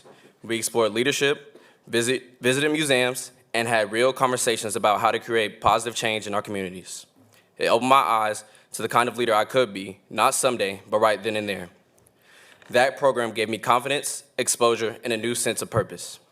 It helped me see how I could take the tools CIS provided, support, mentorship, and opportunity, and use them to shape my future. I became more engaged in school, more serious about college, and more driven to pursue a career that allows me to lead and give back. Even now, as a college student, I still stay connected with CIS. I attend events, reach out to mentors, and lean on the support system they created for me. Without CIS, I'm not sure I would have discovered the leader within me so early, or believed that I belonged in spaces like boardrooms, leadership programs, college classrooms, or county councils where important conversations and decisions happen. CIS didn't prepare me for the next step. They helped me believe I was meant to take it. Thank you. Good evening. My name is Menchai Azari, and I'm the President and CEO of Communities in Schools. I'd like to acknowledge Chairman Jarrell, the other commissioners, and County Manager DiOrio. As a former county employee, I've attended many of these public forums over the years, but this is the first time that I get a chance to stand here as a participating citizen. And I will say that it is humbling and also meaningful. I want to begin by thanking Eric and Maria for courageously sharing their stories with us. Their words paint a vivid picture of the lasting impact of our work. Each day, our team walks alongside thousands of students, removing barriers, building trust, and helping them tap into their full potential. Their success is not only a reflection of their resilience, but also the community of support that stands behind them. As we approach the close of this fiscal year and prepare to celebrate over 500 CIS graduating seniors, we're reminded that this work takes all of us. Not one sector can carry this mission out alone. It requires educators working hand in hand with nonprofits, families, and local government, all of us rowing the boat in the same direction to support our students. In closing, if I might take a moment of personal privilege, I'd like to speak directly to County Manager DiOrio. Dina, your steadfast support and long-term investment in education is not just appreciated, it is inspiring. You've been a consistent champion for educational equity, and your belief in the power of public-private partnerships has really made a profound impact across our community. Because of your vision and leadership, we've been able to meet students where they are and help them achieve their dreams and highest aspirations. As you begin to wind down your responsibilities here at Mecklenburg County, I want to be sure that you know that your legacy will continue to shape the lives of students and families for many years to come. On behalf of the CIS Board of Directors, our team, and the thousands of students that we serve each day, thank each and every one of you for your continued support of our work. We cannot continue to do this work to such a scale without you. Thank you.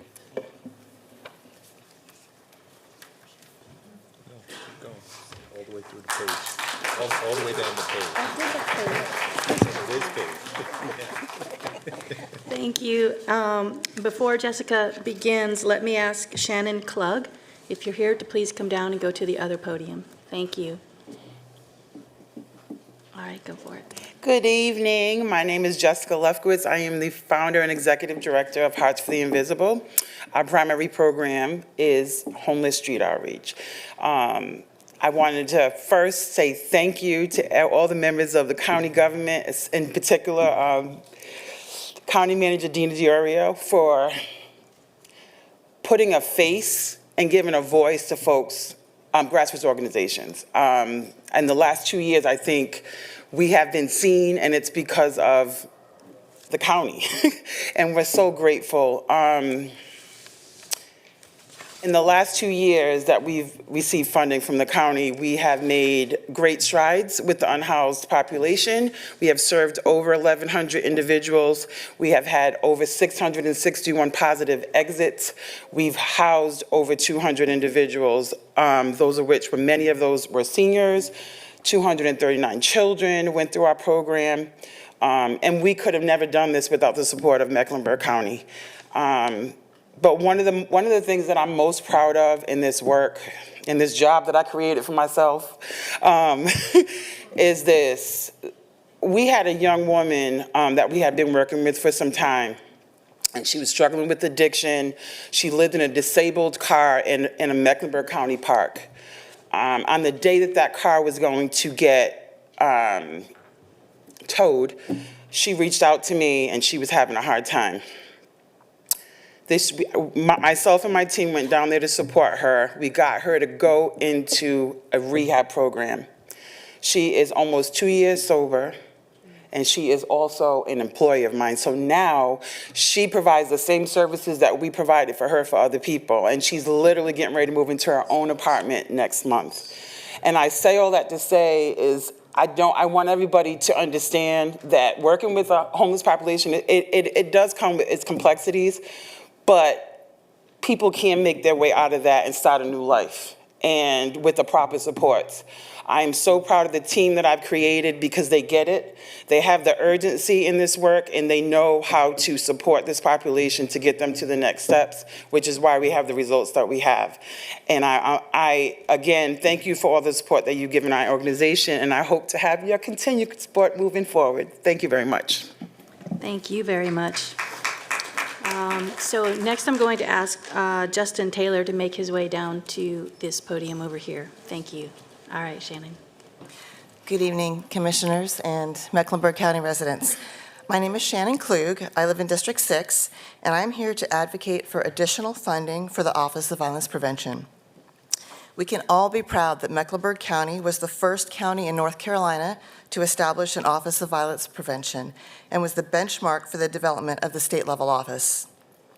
Community violence intervention programs work. For example, the Chicago program reduced violent crime arrests by 73%, and Safe Streets Baltimore reduced gun violence by 45%. Likewise, the Charlotte Alternatives to Violence program in the Nations Forward Corridor has seen violence decrease of 3.5%. The Office of Violence Prevention is doing meaningful and impactful work with 24 community partners that have positively impacted the lives of 700 Charlotteans. They launched the Peacekeeper Academy. They've created a special partnership with the YMCA for summer programs and free memberships. They've partnered with Daily Bread to keep folks off the street and on the farm, and they've established a Peace Builder Youth Summit with Parks and Rec. As you've probably heard from multiple police chiefs in North Carolina, we cannot arrest our way out of the problems of violence. We need organizations to do the preventative work. According to the Everytown for Gun Safety Research and Policy Division, the average cost to North Carolina taxpayers for one gun death of a homicide is $681,000.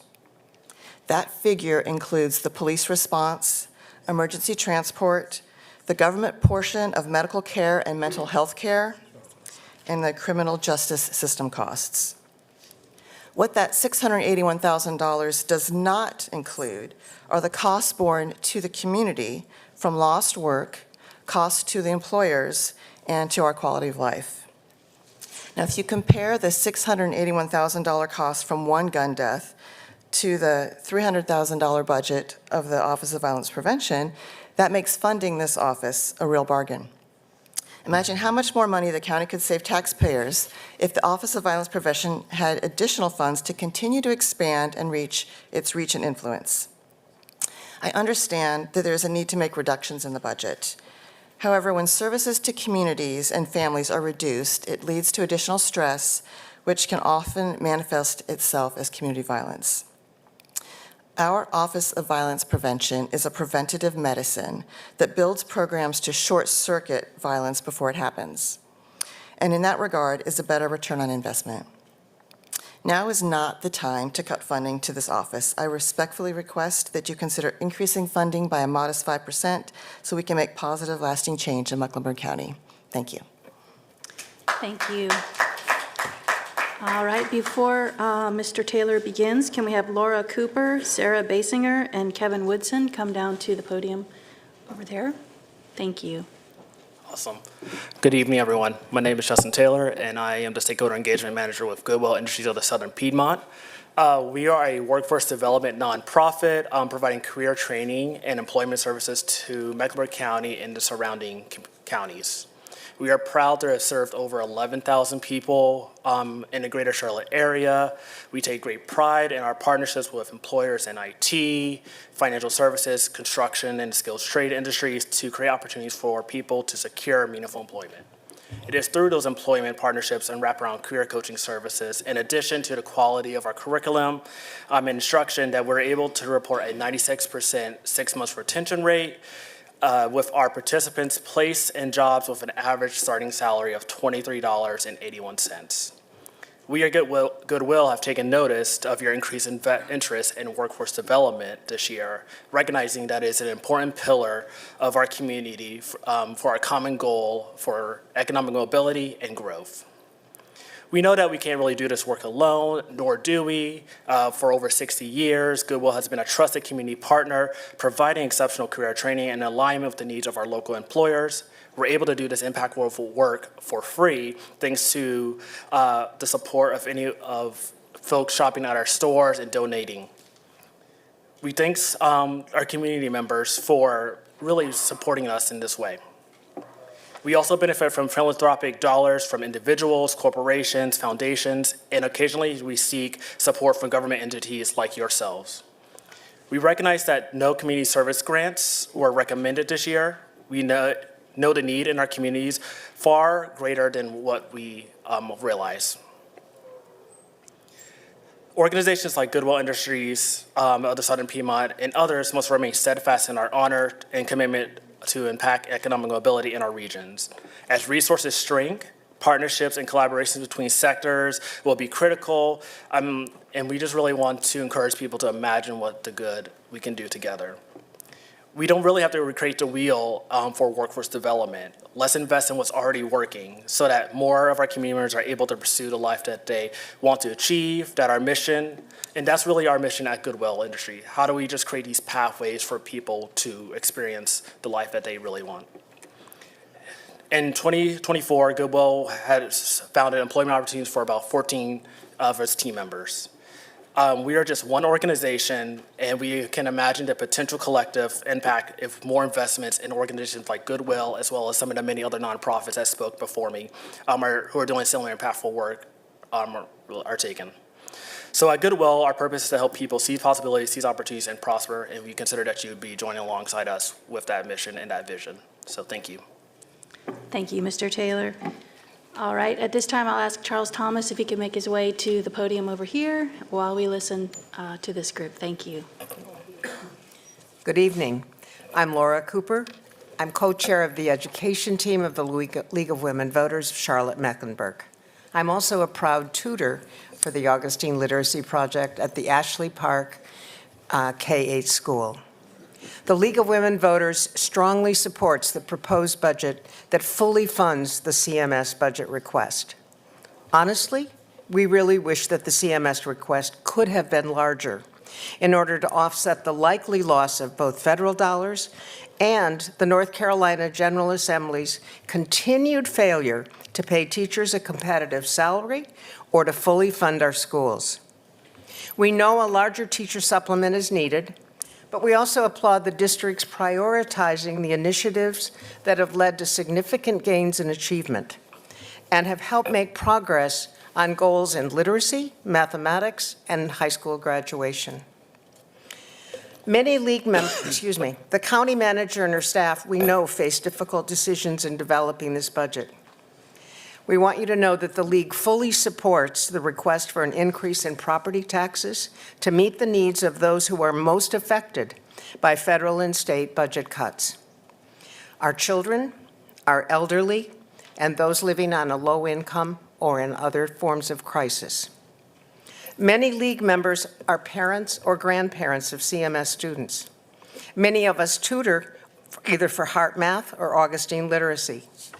So when we speak about supporting our schools, we are speaking with our hearts as well as our heads. We are speaking on behalf of children we simply adore, whether they are ours or not. For 2 years, I have tutored a young boy. He's inquisitive, thoughtful, wildly energetic, and despite his extraordinary thinking and speaking skills, he struggled in reading.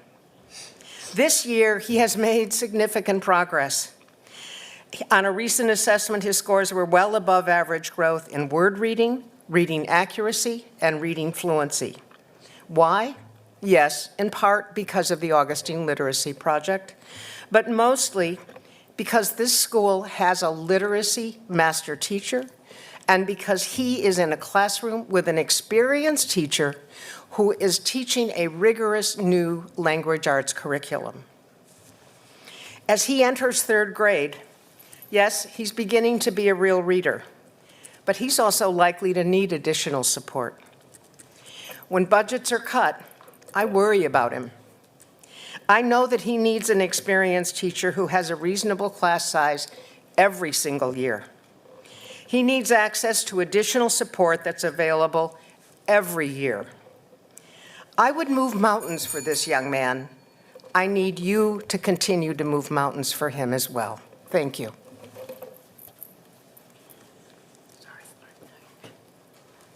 Good evening, Commissioners. My name's Sarah Basinger, and like Laura, I'm speaking on behalf of the League of Women Voters, and of which I'm a board member at both the state and local levels. I want to thank you again for your leadership and commitment to public education, and we look forward to the passage of the county manager's budget. Tonight, I'm here to tell you about what comes next for the League in this process, not just for our local efforts, but for our community's demand that the state of North Carolina meet its constitutional obligation to fund a sound basic education for every child. On Tuesday, May 27th at 5 p.m., the League and a coalition of 17 and growing community organizations will hold a press conference right out here on the plaza of the Government Center. And we're calling this event the New Mecklenburg Resolves. Just as Mecklenburg residents boldly demanded independence in 1775, we're urging state legislators to take responsibility for the crisis in public school funding. We're calling on them to ensure that teachers earn a living wage and that students have the resources they need to thrive in school and in life. At this press conference, teachers, students, parents, business, and faith leaders will speak to both progress being made in our public schools and the chronic underfunding that undermines that progress. They will share stories about classrooms without certified teachers, about schools without basic materials, and about communities that have stepped up to fill the gaps that the state has left behind. We will publicly read our new Mecklenburg Community Resolves, a statement outlining the facts. North Carolina ranks 43rd in teacher pay. We spend $5,000 less per student than the national average. Our state is shifting costs to counties while sending hundreds of millions to private school vouchers. Mecklenburg is one of just 4 counties that receive no state teacher supplement. This is not just a moment of protest, it's a moment of unity. With signs, stories, and a giant scroll that community members will sign, we're showing that Mecklenburg County stands together. We're proud of what our commissioners and school board have done, and we're ready to help carry that message to Raleigh. The state must do its part. Commissioners, thank you for making education a priority. The League will continue to do our part through education, advocacy, and action to make sure children, teachers, and schools get what they need and deserve. Thank you.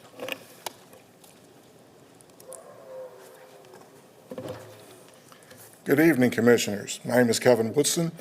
I'm a resident of the County Commission District Number 3. I stand before you as a board member of the League of Women Voters. And just so that you know, I did qualify under 2 of the DEI programs in order to hold that position. I stand here after listening to all the conversations that were brought to you today, and I envy you, or actually I have pity, because for you to make the decisions listening to all these heartfelt stories on who gets money and who doesn't, it makes my heart hurt. And we understand that this is a constraint that's put upon you by our legislature and by our Congress. You are being held to a performance level that may not even be possible. I talk in terms of, and I had conversations with my team members. For me, it's where are these cuts coming from Raleigh and from Congress? And they highly affect those that are not representing the majority of residents here in Mecklenburg County. What I ask you to do is to stand with us as we talk about having our news conference, that let's find a better way. One of the things I learned in my professional career is how do you identify what the key input is that increases an outcome. And we know for a government, which is supposed to exist to provide services and organization that individuals can't get, that we must have funding. For us in North Carolina to hear that the General Assembly wants to cut the corporate tax to zero, when now we are delivering less than $5 to each of the citizens in terms of a tax cut, does not sound legitimate to me. So I ask you, consider our request at the news conference to form a partnership where we can go out and use the breadth of the League of Women Voters across the state to take to the community and say, here's why you need to change how these organizations are operating, specifically North Carolina General Assembly. I thank you for your time. I appreciate you listening to this and hope that we can find a pathway forward that allows us to fund all of these organizations, because the work of what they do is critical. Thank you. Thank you to the League. And before Mr. Thomas begins his comments, can we have Michelle Vaughn come to the podium? Thank you. All right, Mr. Thomas. So, good evening, Commissioners. I'm Charles Thomas, and I bring you greetings from the Charlotte Mecklenburg Library Board of Trustees. Thank you for allowing me to address you for the last time as Board Chair. And I also want to thank you for your continued support of our library, Charlotte Mecklenburg Library. As you know, the library has completed its fiscal year 26-28 strategic direction, and we are excited about implementing it this coming July. Including the library in the fiscal year 26 county budget will help us on our journey as we begin to carry out the strategic direction and achieve our mission to improve lives and build a stronger community. One of our areas of focus in the plan is Main Library. We're making great progress on the new facility and just reached a major milestone of topping out the building. I want to thank Commissioners Jarrell, Rodriguez McDowell, Meyer, and Dunlap for helping us celebrate that momentous occasion. Inclusion in this year's budget will allow us to hire the branch manager for this new iconic location. And over the next 15 months, we must hire staff if we want to effectively secure partnerships, build impactful programming, and open a facility that is a destination in our region on day one. We thank the county manager for recommending staffing for Main and other branches of the library in the budget. We also thank the manager for including the library's collections in her recommended budget. We've stood before you many times and impressed how important it is to have a robust collection that meets the needs of the community. The number of active card holders and items borrowed continues to grow year after year. In fiscal year 24, circulation topped 8.6 million. That was a 36% increase in circulation from the previous year, and we're on track to surpass last year's total in fiscal year 2025. Finally, last week, the county manager provided us with an honest and candid outlook regarding the budget. We understand how limited resources are and her team's good work to develop a budget that best serves the community. And with that knowledge, we thank you for including us in her recommendations, and we thank you for your support and your consideration. All right, thank you. Mr. Chairman, do you want to ask the next person to come down? After, we'll have our next speaker come down to this podium, Kyle Queen. Okay, go ahead. Good evening. My name is Michelle Vaughn, and I am a CMS public school teacher and a member of Public School Strong. I am here to ask the board to approve a request of double what CMS asked for an increase in the county supplement. Let me tell you why. An increase in the supplement is necessary to retain the quality educators we still have left. Many are leaving and going across the border to make more money in South Carolina. Others are leaving the profession altogether. Legislators in Raleigh are more concerned with funding private school vouchers and could care less about increasing teacher pay. Many teachers are struggling to live in Charlotte on a teacher's salary. Public School Strong will continue to fight for change in Raleigh, but that's going to take time. We know that you don't have the power to change the base pay for teachers, but you can increase the supplement. I know that budgets and funding are uncertain. Things seem to be changing every day, and it's hard to plan with all the chaos going on in Raleigh as well as in Washington. What we do know, though, for sure, is that we have children that deserve a quality education, and we're required to provide it. The population in Charlotte continues to increase. The quality in the classroom matters greatly. Every year, I'm watching quality, experienced educators walk out of the door because of the low pay. Teachers don't enter the profession to get rich. However, the disrespect and low wages are driving many of us away. I know the county cannot bear the entire burden of helping save our schools, but there is something that we can do.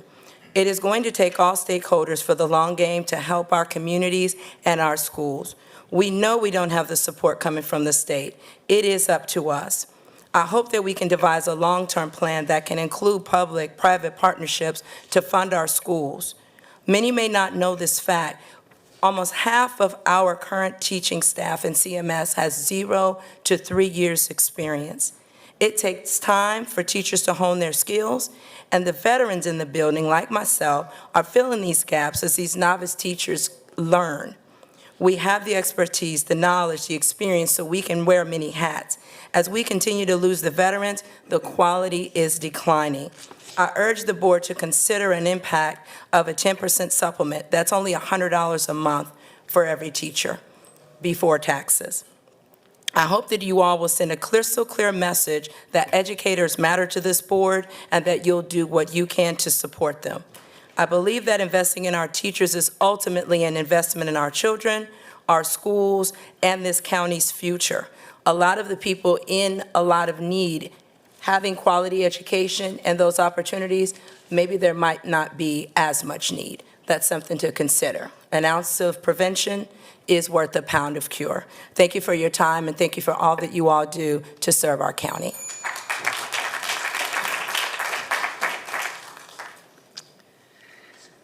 Good evening, commissioners and county staff. I'm Kyle Queen, a resident of Commissioner Powell's district. First, thank you for all of your service. Get in the mic, please. Pull the mic close to you, please. There you go. Mecklenburg County is not in a position to bring educator salaries up to the median educator salary in the U.S. or even that of South Carolina. But that doesn't mean that you can't do more than is currently proposed. 10% is the public school strong ask. I agree with the comments yesterday from Commissioners Meyer and Rodriguez-McDowell that funding for a museum exhibit and a parade in these times of dire basic needs is perhaps not the most appropriate use of county tax dollars. I disagree with Commissioner Griffin that there should be no tax increase. Everything costs more. So if you want infrastructure, and public education is infrastructure, you must pay for it. I haven't seen in dollar terms the expected increased revenue from the proposed 96/100% tax increase. The slide showed an inclusive total. But even without that information, I propose that you round it up to a full 1%. I ran the numbers on my house, and 400ths is honestly not that much difference, less than $200 spread over a year. I don't enjoy seeing my small fixed income reduced in order to fund what should be funded by statewide revenues, but I will gladly do it because it is morally right to supplement pay for CMS educators so it more closely approaches a living wage. What is legally and morally wrong is taking the money we contribute in public taxes to subsidize people far wealthier than I so they can send their kids to private school. Their choice, their dollar, not mine. Therefore, I also propose that you announce that this 1% constitutes a voucher tax. Without question, the blame for critical underfunding of public schools belongs with the General Assembly. Its patent determination to undermine Brown versus Board of Education through its underfunding of schools for all, while at the same time funding vouchers for segregation academies, must be stopped. There are some legislators opposed to public education because education means freedom, and freedom of thought, freedom of association, freedom to better your life. We who are paying attention know how important it is to elect public school supporters to the General Assembly, But in the meantime, it's on the county taxpayers to do as much as we can for our children and our future. Thank you.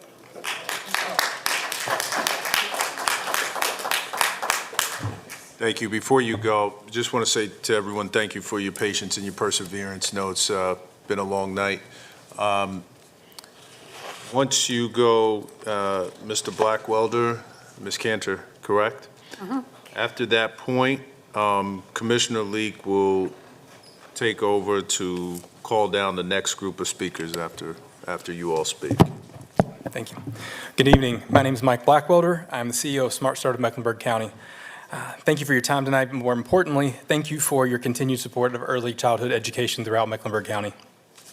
I'm so grateful for all that you've done to help build and sustain MEC Pre-K. In the past 7 years, over 9,000 children have benefited from the program. That is a huge accomplishment, and it's something you all should be very proud of.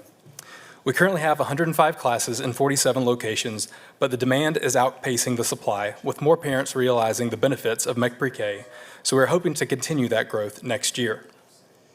While the MEC Pre-K program continues to be a free program, we are working to shift the focus to emphasize the quality rather than the cost. This is high-quality pre-K education that is consistent across every child served in the county. The innovative concept behind this program was to bring a universal pre-K system to the community. We are offering the youngest children in Mecklenburg County their earliest opportunity to experience social capital and to be in classrooms with children from all different backgrounds. Laying this groundwork of economic mobility will continue to impact them for the rest of their lives. Universal Pre-K and MEC Pre-K is intended to eliminate disparities between socioeconomic groups, something that we worked so hard to achieve as we moved from number 50 to number 38. Every child in our community deserves to start on an equal playing field. Giving all of them an equitable chance through quality pre-K education is vital to their future and to our community's future. After 7 years of this program, we have great data to show what these kids are learning and what they are taking with them to kindergarten. This program is a proven success, a model for other communities, and we have the numbers to back that up. Speaking of the data, that is what we use to choose MEC Pre-K site locations and how we would determine the placement of any new classrooms that next year's budget may allow us to add. Through our detailed application process, parents of young children are telling us exactly where classrooms are needed most. And right now that's pointing to the northern and southern parts of our county. That is how we make decisions that benefit the entire community, not just one area. The funding recommended in the county manager's budget not only funds this vital program, it also helps to create parity with NC Pre-K. It supports the early childhood workforce, which is currently understaffed and underpaid, and it supports our local economy overall by allowing parents to continue working, knowing that their children are in quality early learning environments. In the coming weeks, we have over 1,800 5-year-olds graduating from MEC Pre-K who will be equipped and ready to succeed when they enter kindergarten in the fall. With your support and funding for next year, we can add even more children and hopefully more classrooms to our MEC Pre-K roster. Thank you for your consideration and your continued support. Good evening.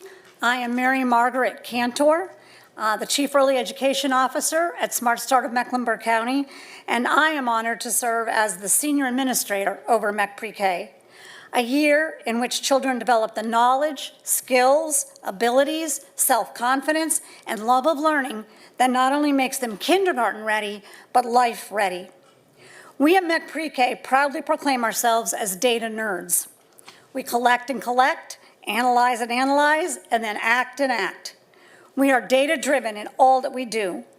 We use data to help us determine where to place classrooms, how to distribute children amongst classrooms, how to begin and continuously refine instruction in all the important skill areas, including self-regulation and building confidence in one's own ability as a learner, how to access and embrace the joy of learning, and very importantly, how to recognize when learning and development may not be going the way we expect, and to determine how to meet the needs of every child. Data collection and its use in decision-making go on all year. We stand on the shoulders of centuries of data collected and refined over the millennia, describing how children typically develop and what we can expect them to know and be able to do when they enter MEC Pre-K as a 4-year-old, as they progress throughout the year, and where they should be when they leave us at age 5. We work constantly toward meeting and then exceeding those milestones. We know what kindergarten ready looks like when we base it on how we know children's abilities emerge and progress. And more specifically, we know what kindergarten ready means for our students who head to CMS. For in partnership with the school district, we are learning what they are assessing and expecting when they welcome children to kindergarten. We work backwards from these expectations all year, so our students are fully up for the challenge facing them when they enter that critical year of schooling. To add greater reassurance, for the first time in the 24-25 school year, we were able to receive data from CMS on how our MEC pre-K students specifically did on literacy assessments at the beginning of the year and mid-year. MEC pre-K students were many percentage points above the district average as a whole and above kindergarten students that had not attended a public pre-K program. And we were on par or just a bit above students coming out of other public pre-K programs. We are continuing to work on how we will define and measure other aspects of readiness for kindergarten. Because of your vision and commitment to young children and families in Mecklenburg County, MEC Pre-K is doing tremendous work in preparing children together so that all boats in our community rise. Please help us to continue to grow and expand this work. Thank you. Thank you. The next person is Alexander Banner. Am I right? That's me. She's there, too. I'm right here. Oh, I'm sorry, I was looking over here. Thank you, thank you. And thank you for speaking up, young lady.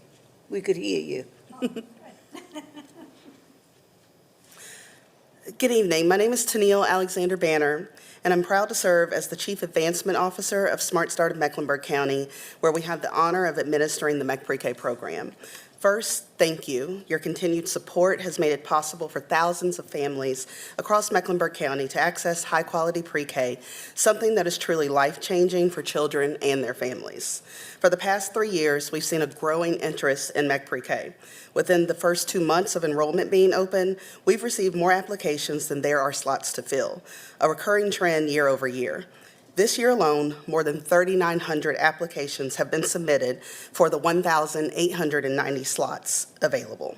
This means families who want a spot won't be able to get one, not because they don't qualify, but simply because there isn't room. That gap speaks volumes about both the growing demand and the urgent need for expanded access. Families are telling us loud and clear, we want this for our children. At MEC Pre-K, we follow the data, and the data is telling us where the greatest unmet needs are. Right now, that's in the northernmost and southernmost parts of the county. As we look to expand, that's where we're committed to going, to make sure access is equitable and rooted in what the community really needs.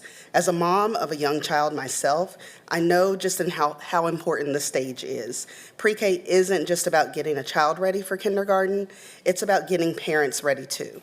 Entering the school system is a major transition, not just for the child, but for the whole family. MEC Pre-K helps prepare parents to know what to expect, how to engage with their child's school, and how to be strong advocates and partners in their child's learning journey for years to come. That support is priceless.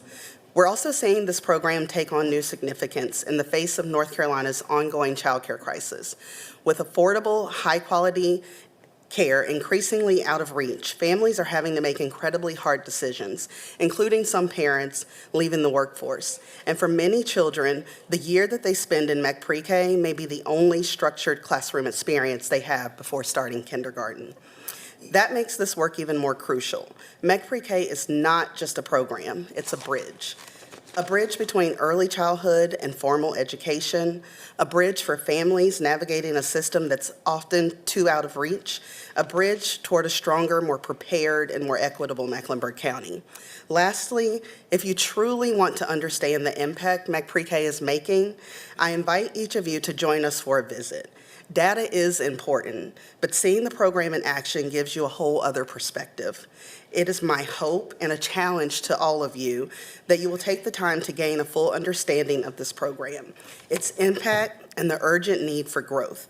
Thank you again for investing in MEC Pre-K, and I look forward to our continued partnership, ensuring that every child in our county has a strong foundation for lifelong learning. Thank you. Thank you so much. Next person is Gina. I can't pronounce the last name. Esquivel. Pronounce it, doctor. Esquivel. Again, Esquivel. Esquivet. Bell. The next person is White. Where's White? Greetings. Greetings, County Commissioners and County leadership. Happy to be here and chat with a lot of you who have been championing our community for many years now. I come before you today to invite you to join me in a conversation about the future of our community. I'm deeply worried, I will say the big word right now, worried, about the proposed funding cuts for crisis assistance ministry. To me, these cuts represents 292,000 reasons why we need to stand together and protect the vital resource for our neighborhoods, for our neighbors. Having grown out, I grew up in poverty, and I understand firsthand how many in the hardships that people have to make. I watched my mom making very difficult decisions.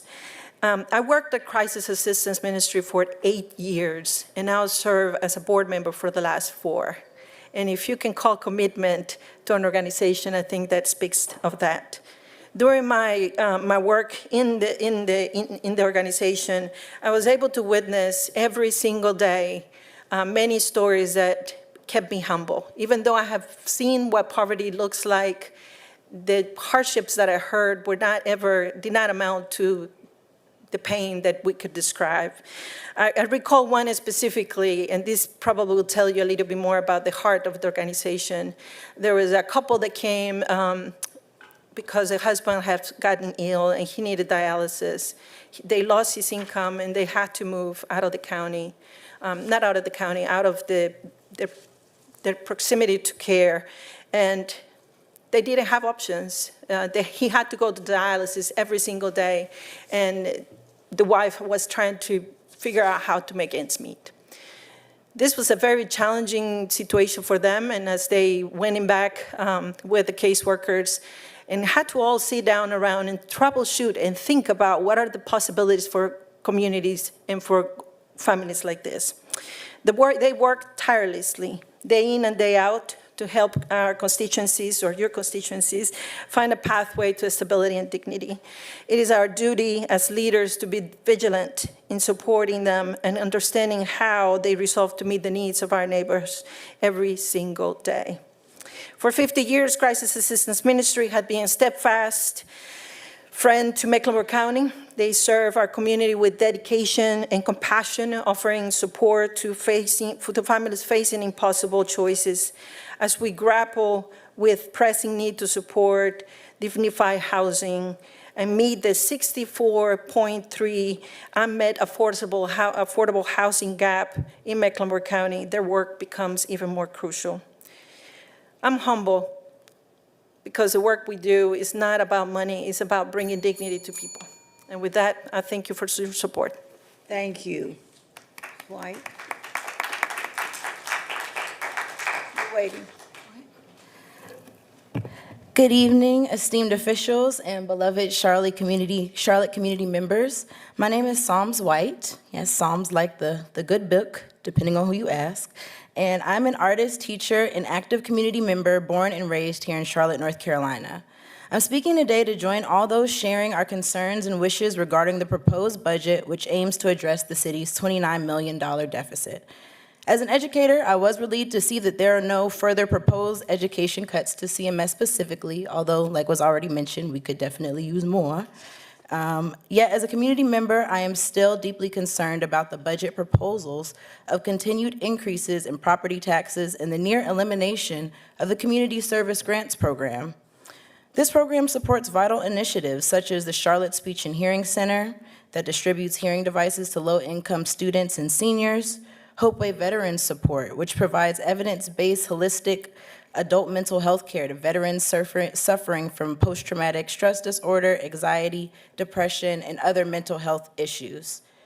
Teen Health Connection, which offers community-based prevention programs, including teen-led education on substance abuse and mental health programming.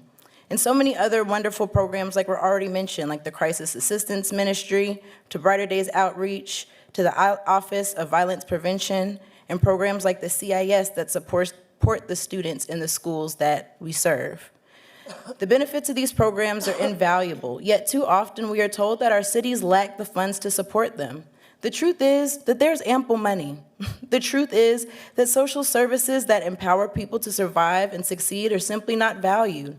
Currently, there's a $118 million county budget to build police training grounds with $116 million of taxpayer money. Never mind that there are 6 decades of data that show no correlation between increased police spending and overall crime rates, according to the Washington Post and other reputable sources.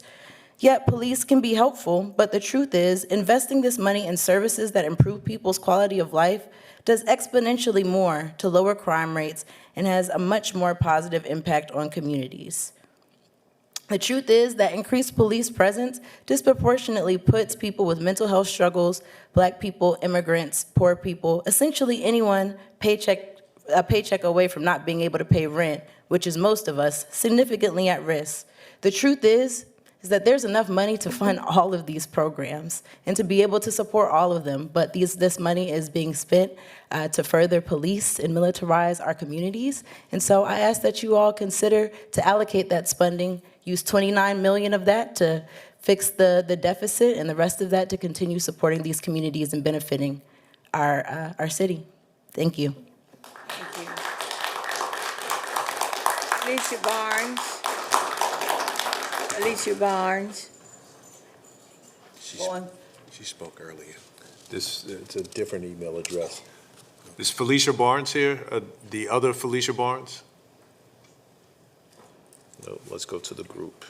Jose. Alvarez.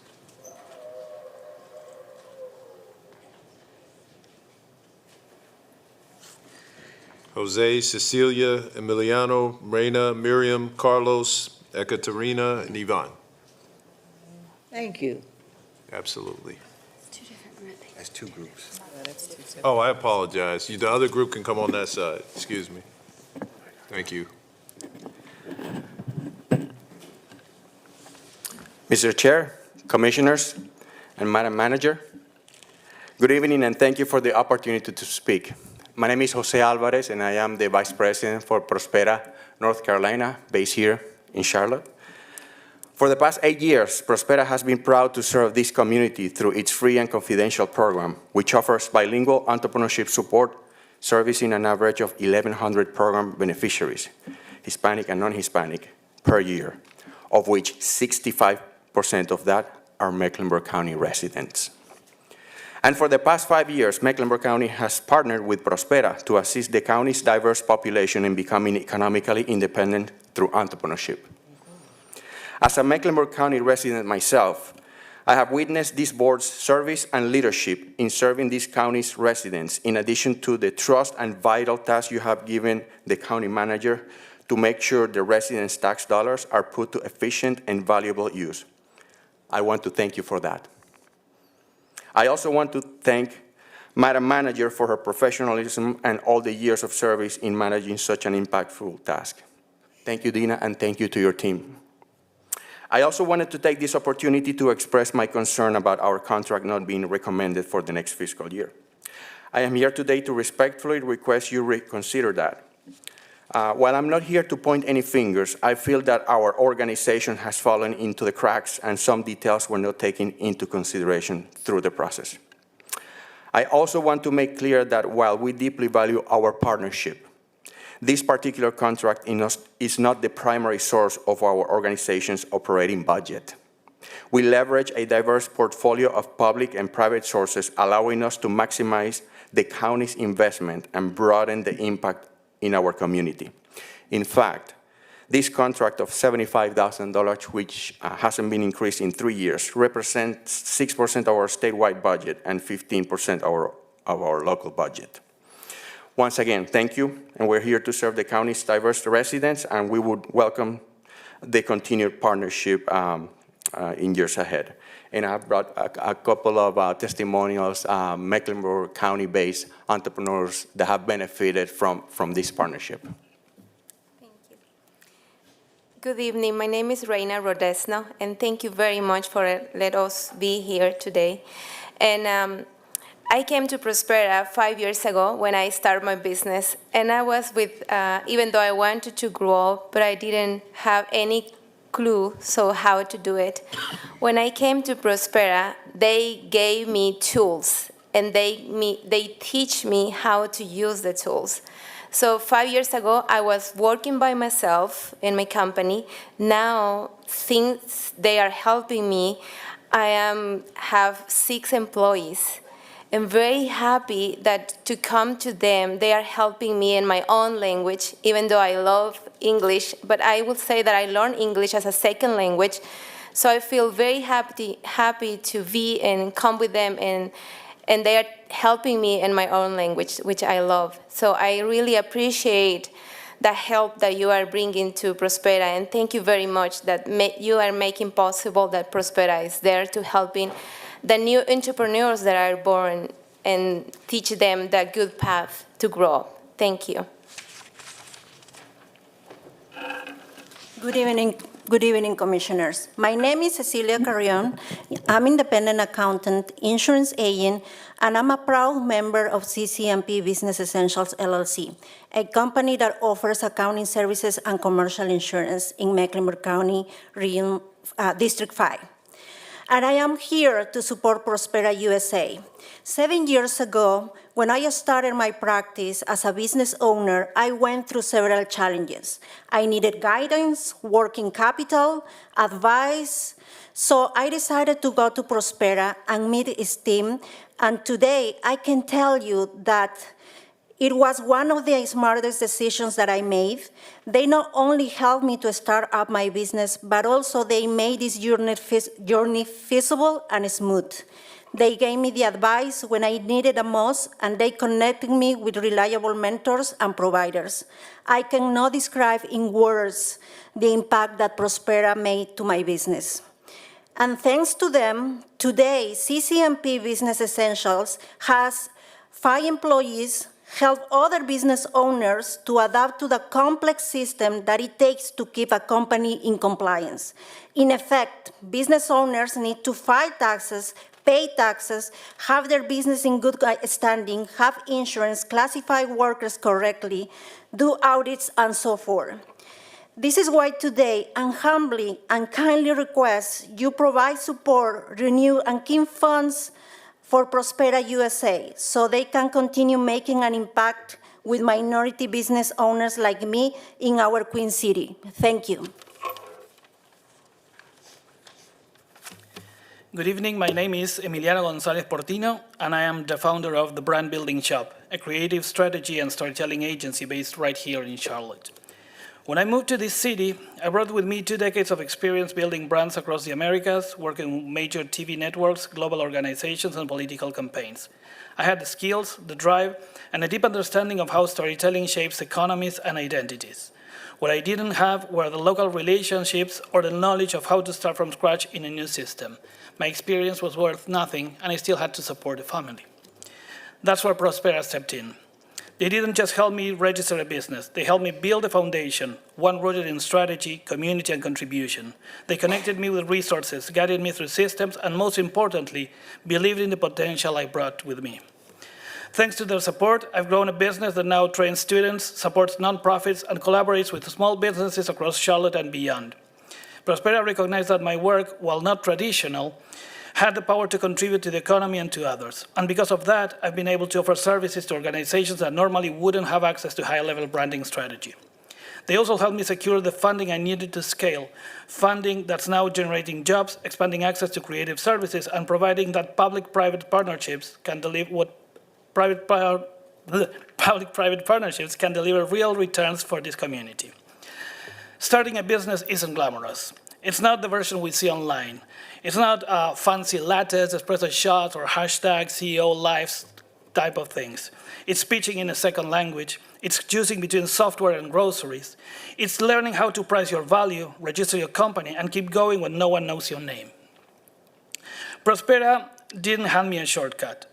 They stood in my corner. not just cheering me up, but pushing me through hard rounds, reminding me I had something worth fighting for, and helping me build the strength, focus, and mindset to go the distance, what I do with every starting entrepreneur. I know you carry the responsibility of shaping policies that impact lives far beyond the budget line, and I also understand that your role goes beyond managing resources. It's about upholding the values and vision that led you to serve in this community. That's why I'm here, not just to ask, but to affirm our trust. Prospera doesn't just create businesses, it creates possibility, a possibility that expands beyond the individual businesses they help. And we trust that you'll continue investing in that. Thank you very much. Thank you.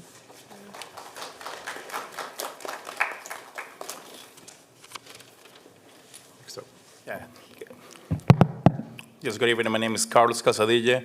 I came here on behalf of Prospera as well. You know, I write a speech today tonight, but after listening to everybody, I've been here for 2.5 hours, listening to everybody, I kind of inspired about that, so I kind of want to do it from my heart now. I moved to this country almost 18 years ago. I finished high school over there. I came here, I didn't have the opportunity, I didn't have the opportunity to go to any college, anything like that, but I come from a really good family with really work ethic. I've been working really, really hard for 12 years. I decided to open my own company, construction company, outdoor living company. I worked so hard for 8 years, well, 6 years.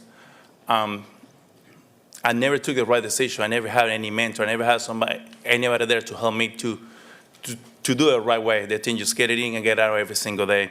I got the opportunity to put some money together. I opened the restaurant, Los Chamos, the first Venezuelan restaurant in town. That's when I met Prospera. That was the first time when I met them. And they opened my eyes so much that until today now, since I met Jose and his thing, they've opened my eyes so much now that I become certified now. I'm Hope certified. I'm North Carolina commercial general contractor and South Carolina general contractor. I have a small business, minority business. I just opened a new office in Raleigh. So in South Carolina, we have over 30 different employees in Charlotte and Raleigh. In Chamos, we have over 6 different people. We just opened a new ghost kitchen really close to here. 3 years ago, I opened a new business to buildings houses.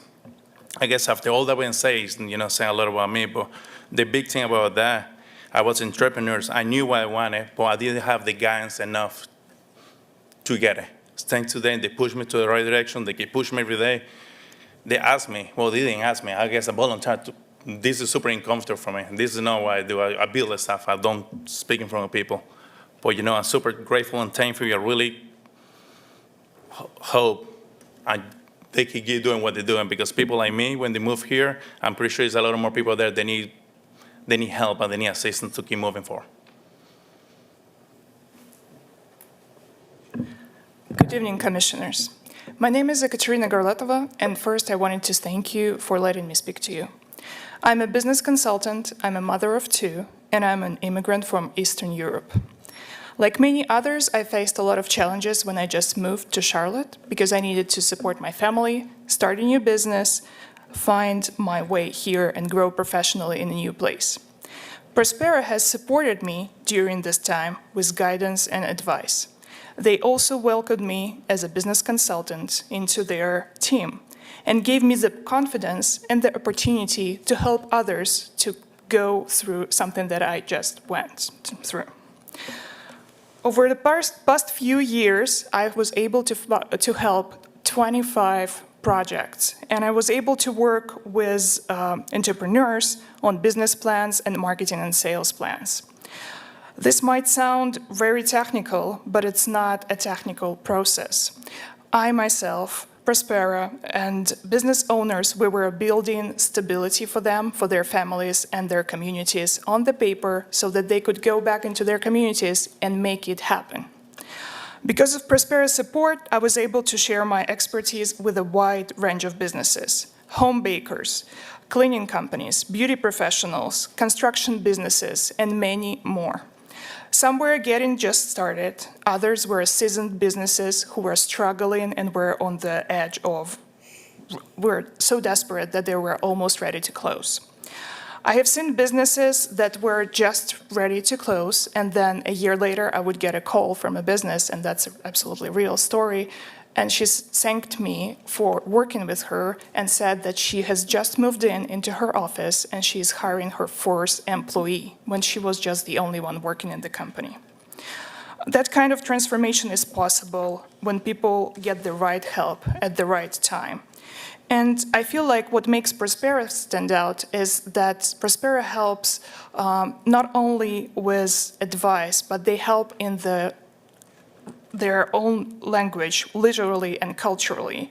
And they help people take real practical steps towards growing their business, growing their community, and supporting families.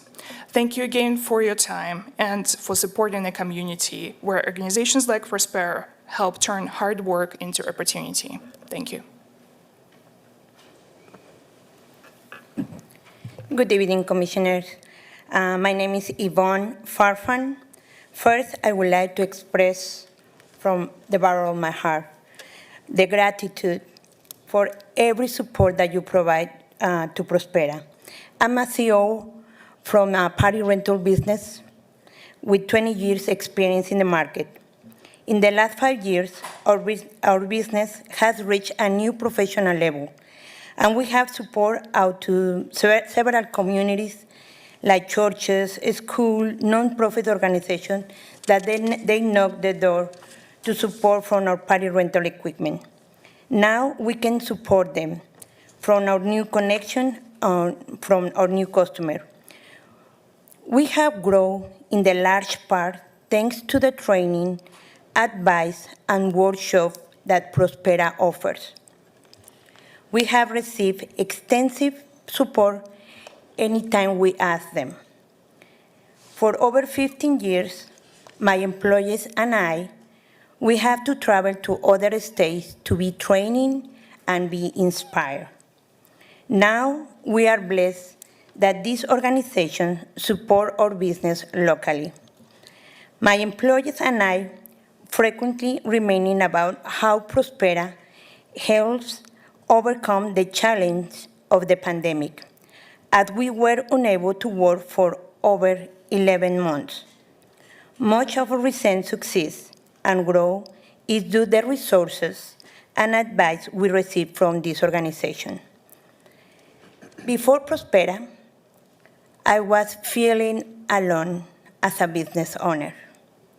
I was frustrated anytime when I was in a problem. Really, I was crying because as an owner, I was myself. Now, with Prospera, I feel like I have a team. Before that, the truth, I was ready to close my business and find a job. I ask respectfully to you reconsidering all the help and support that you do Prospera. Because many businesses outside, maybe they feel like I was feeling, with no support, with no mentors, with no people that give us a hand to increase or to be inspired. Thank you for your support, and I know that Prospera will be help more businesses in this county to be legally, professional, pay taxes, and create more jobs for our county. Thank you so much. God bless you. Thank you.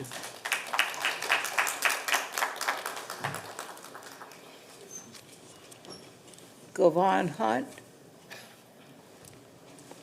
She's coming. Yep. Thank you. And Jennifer And Jennifer is next. She's coming. She's coming. She's coming. Good evening. I am Devanya Govan Hunt. Greetings to the board. To the county commissioners. Thank you for allowing me this time to actually address you. I have the privilege of leading the Black Child Development Institute Carolinas, an organization that is committed to advancing equitable systems for Black and brown children and families across this region. I'm here today in support of the FY 2026 proposed investments in early childhood education, specifically the $3.4 million allocated to expand MEC pre-K by 10 classrooms, and the $28 million increase to Charlotte Mecklenburg schools, which is directed which is mostly directed towards strengthening teacher compensation. While we know this is not enough and we always need more, we believe that this is an absolutely magnificent start and a loud and clear message not only to our community but to our state legislators. This expansion responds to a clear and present need. Not only has MEC Pre-K seen a surge in early applications, we have had the opportunity to hear from our families across Charlotte Mecklenburg about their needs and desires, their wants for their children. This is evidence that families are eager for high-quality early learning opportunities. The additional funding helps bridge the access gaps, ensure more children, especially those historically excluded, enter kindergarten ready to thrive. Moreover, we recommend the budget's prioritization of teacher pay. The proposed $9.9 million for locally funded salary increases the $8.3 million to raise below market pay, and the $8.1 million for local supplements are essential to recruit and retain talented educators. Again, while we know this is not enough, we think that it is a great start. In a profession too often undervalued and underpaid, we don't have to keep saying that over and over again. Especially for early childhood educators, many whom are women of color, these investments signal a shift towards justice and, again, a loud and clear message to our community members, our educators, our children, our families, and especially our legislators, and sending a message that Mecklenburg County is not afraid to invest in its children, its future. We urge the board to pass the county manager's proposed budget in those areas. In doing so, you affirm that Mecklenburg County not only understands what children and educators need, it is willing to invest accordingly. We often tell the families we work with that parenting is a daunting job and they shouldn't have to do it by themselves, yet it's one of the most rewarding. We send that same message to the county commissioners. We understand that the onus should not fall on your lap to make sure that our teachers are paid well and that our children have opportunities, our communities are well taken care of. It should be a unified effort from the state and the local levels. So just know that we stand behind you, we support you, and thank you for your leadership and commitment to a stronger start for all of our children. Thank you. Jennifer? Good evening, Commissioners. I come before you tonight for two purposes. One is to voice my support for the $125,000 for Charlotte Pride in this year's budget. I also want to encourage you that when you pass this budget, that you also send a clear message to our corporate community that we need them to step up. One of the reasons for the emergency funding for this annual August event is because our for-profit entities have pulled back their funding, abandoning Charlotte Pride. It is unacceptable, and I am looking to you as community leaders to help us solve for what I think is a crisis before us. Chair Jarrell, I often hear you say that we need to be having the difficult conversations, and I would say that now is that time. Multiple nonprofits across our community are on edge with the news that their federal funding has been cut.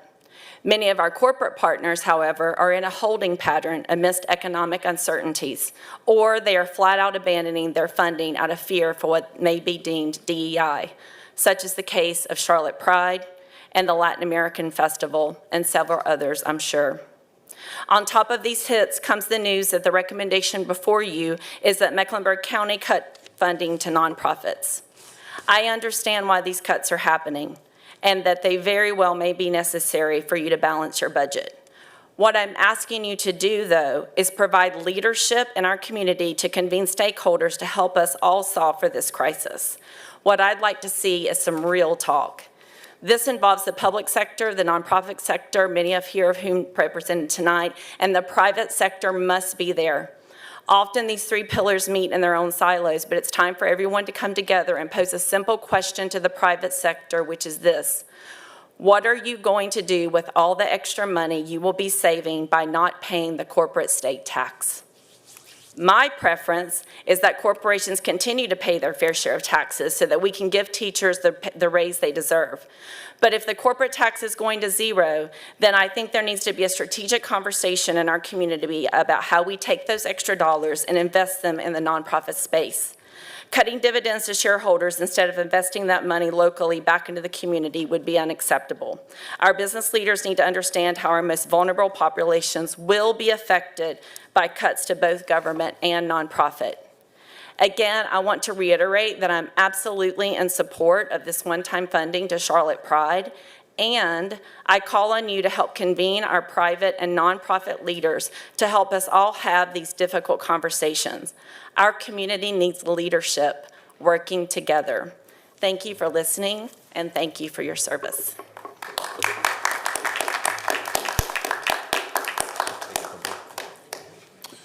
I want to thank Commissioners Rodriguez, McDowell, and Commissioner Leak for leading us through that. As we're moving towards our last speakers, I think there's about 13 more. Mr. Osborne, you're going to come down here. Then we have a group with Robert Crombine, Will White, Tim Miner, Blues Rogers, and Kathleen Finch can come to our left. And Mr. Osborne, you've got up to 3 minutes, sir.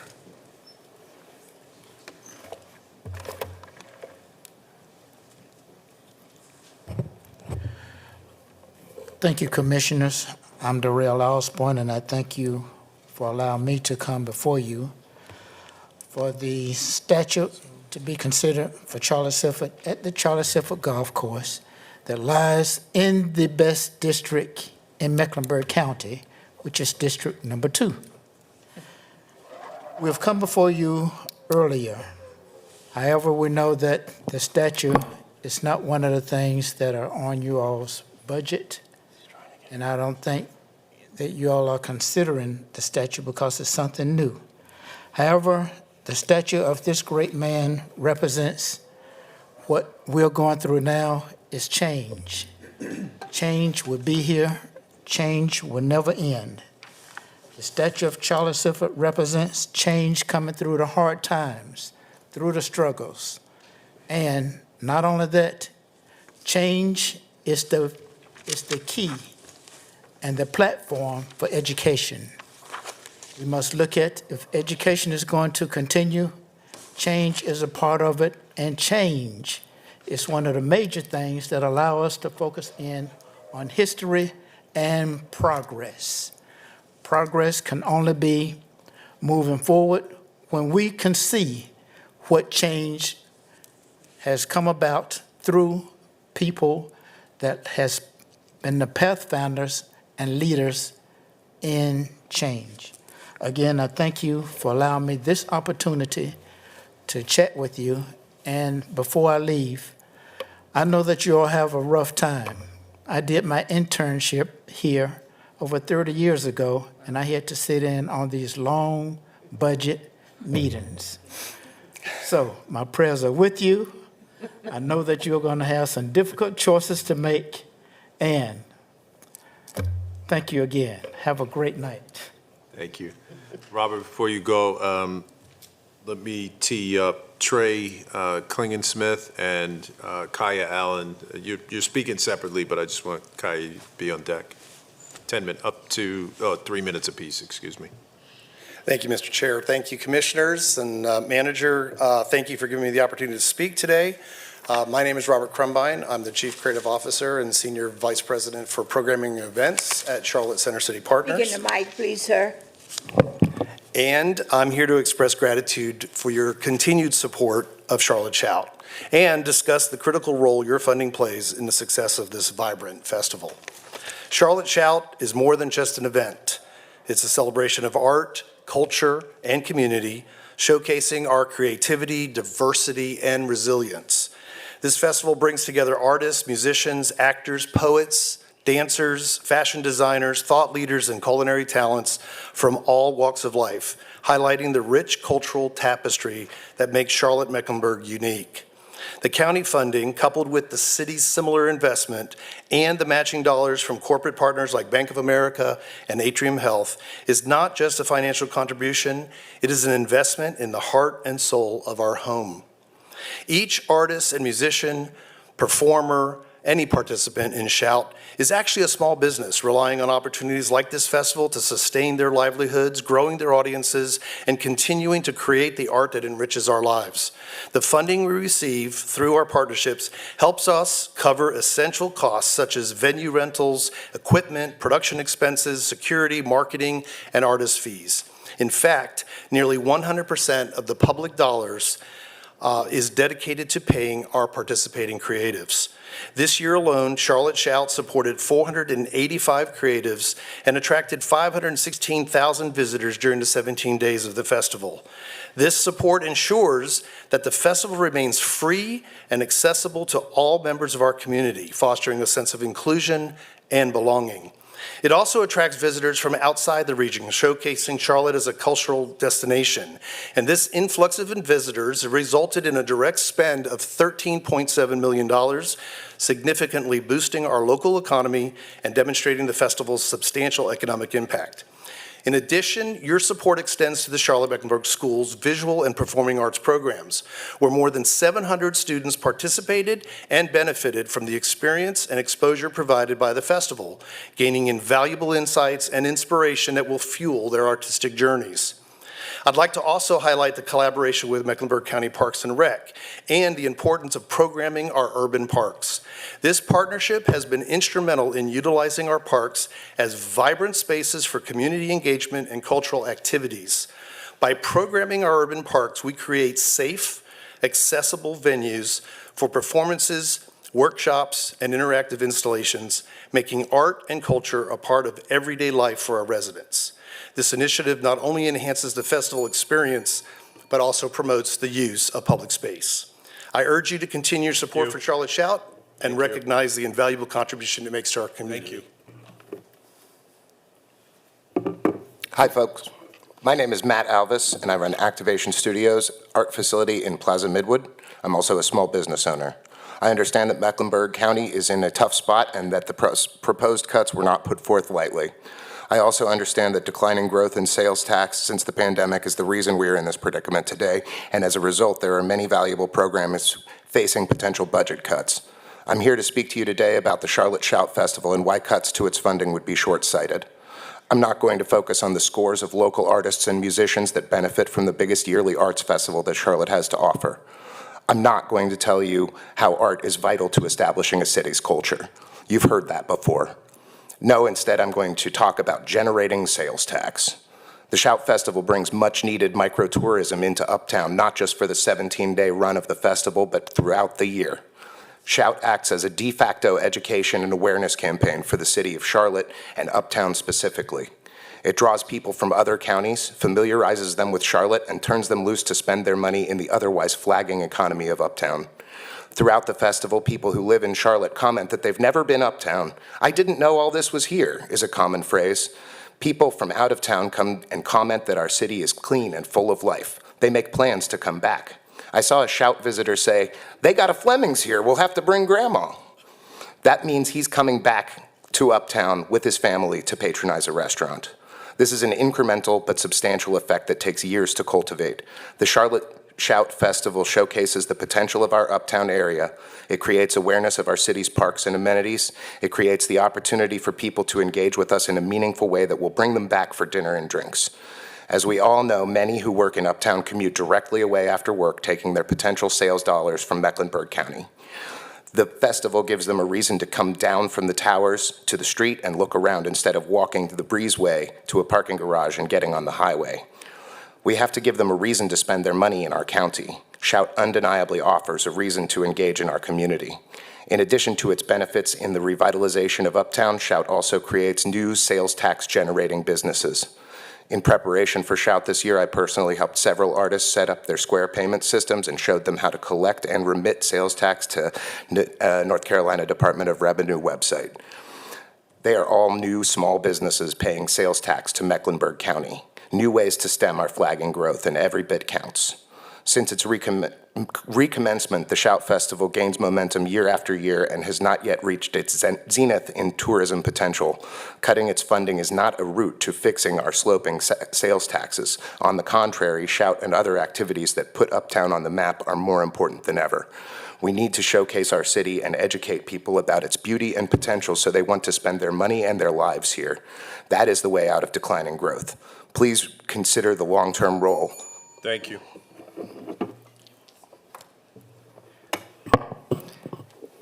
Good evening, Board Chair, Commissioners, County Manager Diorio. My name is Tim Miner. I'm the co-founder of the nonprofit Charlotte is Creative, but I'm here tonight to speak on behalf of Charlotte Shout and to thank you for the incredible support that you've shown, not just that event, but the amazing collection of individuals and small business owners that it has supported over its lifetime. I'm proud to say that I've been involved in Shout in big ways and small since 2002, which is a lot of gray hairs ago and many dozen pounds on me. Trying to think about that, but I'm still proud that I've been a part of its fabric since its inception. I understand the challenge of putting together a budget in a good year, let alone a year like this. And I know that one of the challenges is to try to figure out what bucket and what line item any given expense fits into. And I know that it would be very easy to think of Shout as a festival or entertainment or something extra. But for the thousands of individual artists that have been engaged by and employed by Shout over its long history, it's job training and business development. It is workforce development. Shout hires individuals, and I'm going to call them creative entrepreneurs. These are not people who are hobbyists. These are not people who are trying to do something because it's cool. They're trying to raise their families with the money they generate through their talent. And these individuals come from across the county. Charlotte Shout is an organization and an event of firsts. As you're trying to build your creative catalog and show people what you can do, if you're a creative individual, it's very hard to put the capital together for that.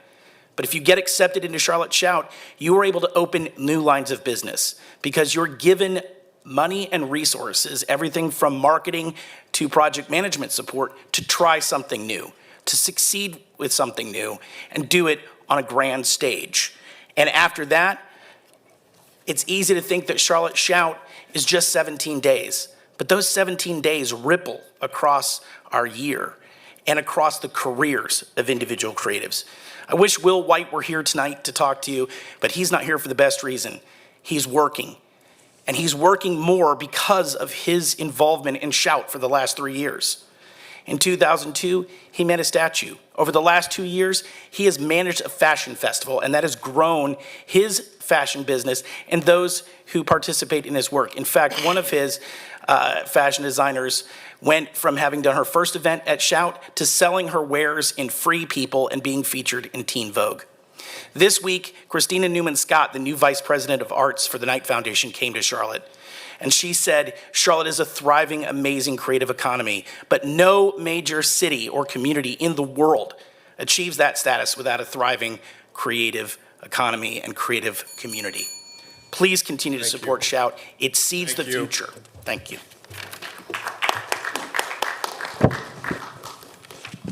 Trey, you have up to 3 minutes, and then Kaya, you're after Trey.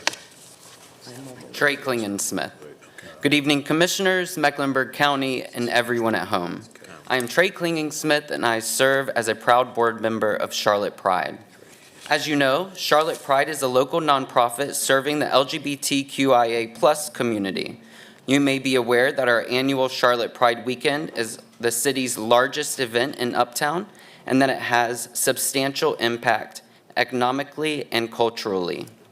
This two-day festival and parade is free and open to the public and serves as an important arts and culture experience that offers LGBTQIA+ Charlotteans, their families, and allies community, connection, visibility, uplift.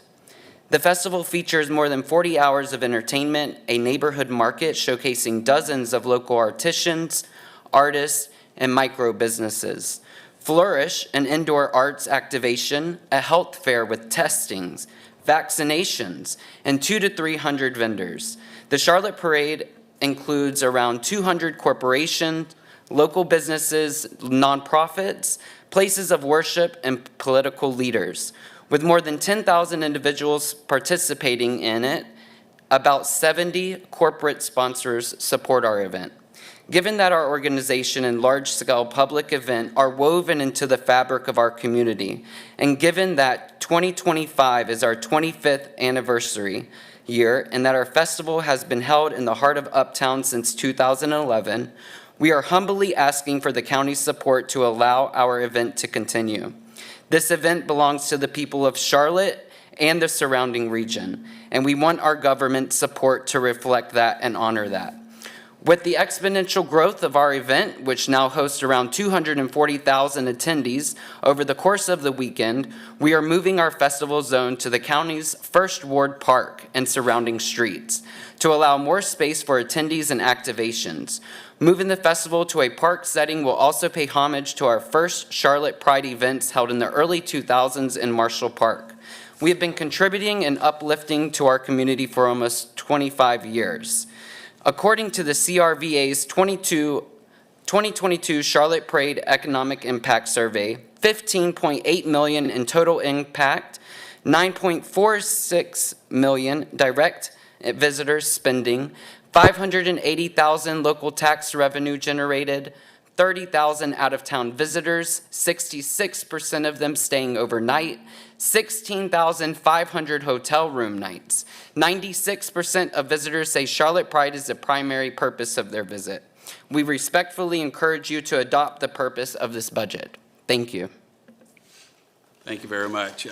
Kayla, before you start, Liz, if you'd come down, come on deck next. Kayla. Good evening, Commissioners. Thank you for the opportunity to speak. Just this week, Commissioner Rodriguez-McDowell made a powerful public statement denouncing aggressive ICE activity across Mecklenburg County. She described the recent actions as egregious and un-American at their core and called for an immigration system that treats people with dignity and due process. I want to thank her for saying that. She's absolutely right. But that's exactly why the project I'm here to speak about, a $116 million Cop City being built on CPCC's Levine campus, deserves scrutiny. Because while we condemn ICE on Tuesday, we continue to quietly fund the infrastructure that empowers them on Wednesday. Let's walk through how this happened. April 2022, this board approved $60 million shift from CPCC's Harris campus to a vague public safety training facility. No public hearing, no itemized breakdown, just a consent vote. In fact, Commissioner Leek asked why, and she was given capital investment, so we have to. May 2023, the county manager announced $107 million for CPCC capital projects. Still no clarity that this money was going towards a multi-agency enforcement side. May 2024, CPCC invited ICE, DHS, the FBI, CMPD, and the Sheriff's Office to the planning meetings. These aren't rumors, these are documented facts. This facility isn't just a training center, it's a federally integrated enforcement hub with burn towers, firing ranges, and an urban town to handle riots. And then a month later, you approved the 25 to 29 capital plan, locking in the full $116 million. But here's where this should give everyone pause. Commissioner Leek pulled the item and again asked for clarification. Boyd was present, ready to respond, but instead of letting that conversation happen, the then chair, Commissioner Dunlap, laughed at her and shut it down and had it move on. I should also mention that Commissioner Dunlap is a former CMPD officer and vocal CPCC supporter. I'm not going to speculate on intent, but the optics are not great. Now, I know some of you have been told that your hands are tied, that the state statute requires that the county fund CPCC's infrastructure. That's true to a point, but you're not obligated to improve every project at every cost with no transparency and no community input. You are responsible for how these funds are issued. A lot of pressure you're feeling could be from GS 115D-33, which says the state can pull CPC funding if you withhold all support. That threat only becomes real if CPCC insists on putting its entire funding stream at risk by pushing a deeply controversial project. So let's recap. We're funding the facility, we're funding the fight against the people who oppose it, because you also are paying for their legal fees, the legal fees that are going against our fundamental First Amendment rights and the open meeting laws that they are also infringing upon. This can go to raising the teacher pay, it can go to fixing playgrounds, it can go to so many other things. You can stop it. Thank you. Kayla. Thank you very much. Liz, before you start, Caden Grinnell, Mr. Caden Grinnell, you up next. Oh, okay, you're right there, okay. Then after Caden, Vinay Lopez, you're on deck over here to the left. Liz? Yes. Good evening, County Commission, and for one last time, County Manager Diorio. It is never lost on me the privilege that it is to participate in the democratic process, so thank you guys so much for very attentive listening tonight. Public-private partnerships. In my mind, public-private partnerships are the true hallmark of this community, and that is how we think about our relationship with Mecklenburg County as Roof Above. We consider ourselves not simply a nonprofit that you fund, but we truly consider ourselves your partner, and together we deliver on the public good. Together we create emergency shelter that meets both meal needs and shelter needs for those in a housing crisis, and we also create supportive, affordable housing that is truly transforming in someone's life. As my amazing colleague Jessica Lefkowitz shared earlier, homelessness does not need to define anyone's life. It can be temporary, and every day together we create lasting solutions. There is much in this manager's recommended budget to celebrate that supports our efforts to end homelessness and supports the partnership with Roof Above, and we are grateful for that. We are concerned that there's one omission that my colleague Kay Don is going to speak about in relation to continued funding for the Giles Center. But in closing, I just want to say I fully recognize this is a time of constraint. There are hard decisions before this commission. Every boundary is an opportunity for innovation, and we invite this commission to continue to lean into your partnerships with nonprofits so together we can leverage private funding and create lasting solutions. Thank you. Thank you. Mr. Grinnell. Thank you, commissioners. My name is Kadon Grinnell, and I'm part of the leadership team at Roof Above. I'm here tonight to speak about the Lucille Giles Emergency Shelter, our city's only night-by-night shelter for men. Every afternoon, we open our doors and provide food, support, and shelter to 118 men who would have otherwise had no place to go. Many nights we're forced to turn folks away due to a lack of capacity. However, when severe weather strikes and our shelters are filled, Giles is where we look to scale up, adding overflow beds. It serves as our safety valve. And when the city issues weather advisories urging residents to stay inside, our shelter teams are there, opening their doors, laying down mats, and making sure that no one that comes to our door is left to sleep outside. Each year, we serve thousands of men at Giles, including hundreds beyond our standard capacity on the coldest nights. Over the last year, we've seen a 35% increase in our weather-related overflow services, a reflection of not only the growing demand for shelter resources, but the rise in extreme weather events impacting our county. We've had 62 overflow nights since July of last year, 25 in January alone. This is up from 50 nights of overflow the entire previous fiscal year. These numbers aren't abstract data points. Each one represents a night where the weather made staying outside life-threatening for the men we serve. We are only able to provide this public good through the combination of private fundraising and public funding. The support we have received from the county by way of ARPA funding is set to expire in April 2026, and we are seeking a commitment from the county for continued financial support through the end of the FY26 budget year. As you consider our request, please remember what the Lucille Giles Center means to this community. It's part of Charlotte's emergency infrastructure, and losing it means losing life-saving capacity.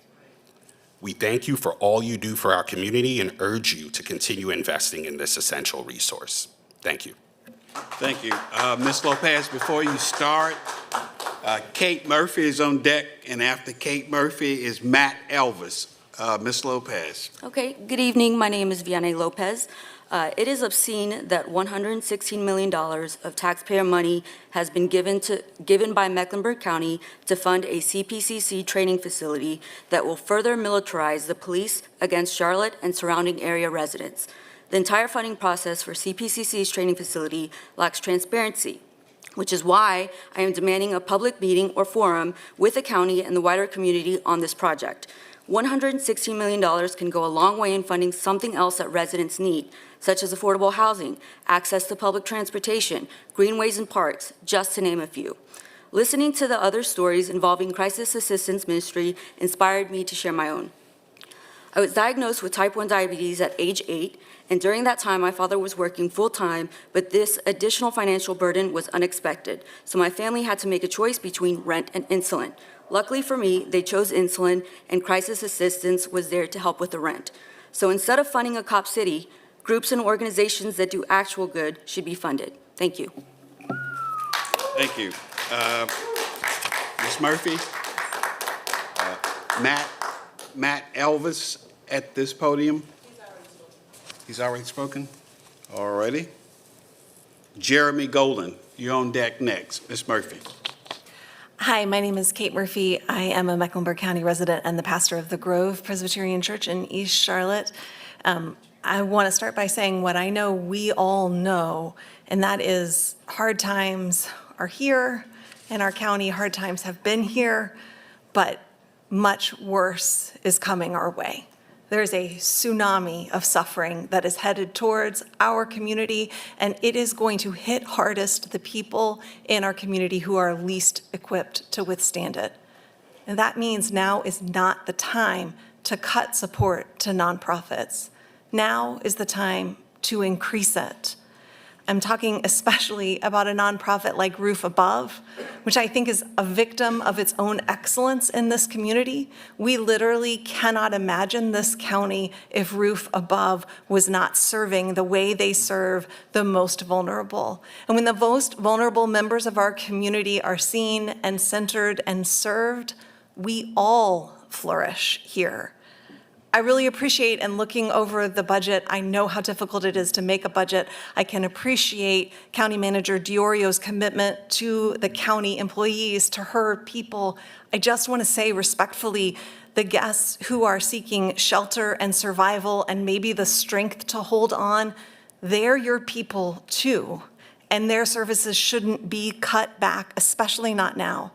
I see plans for new parks and new greenways and capital improvements to public buildings, and that all sounds awesome. But I speak to you as a pastor who's been serving in a facility with a leaking roof for 16 years and a parking lot that has craters you could go caving in. Sometimes you don't get to do the things that you really want to do. You have to make the main thing the main thing. And right now, the main thing needs to be people. We can't build new pickleball courts if it means risking closing a shelter like the one that was just described.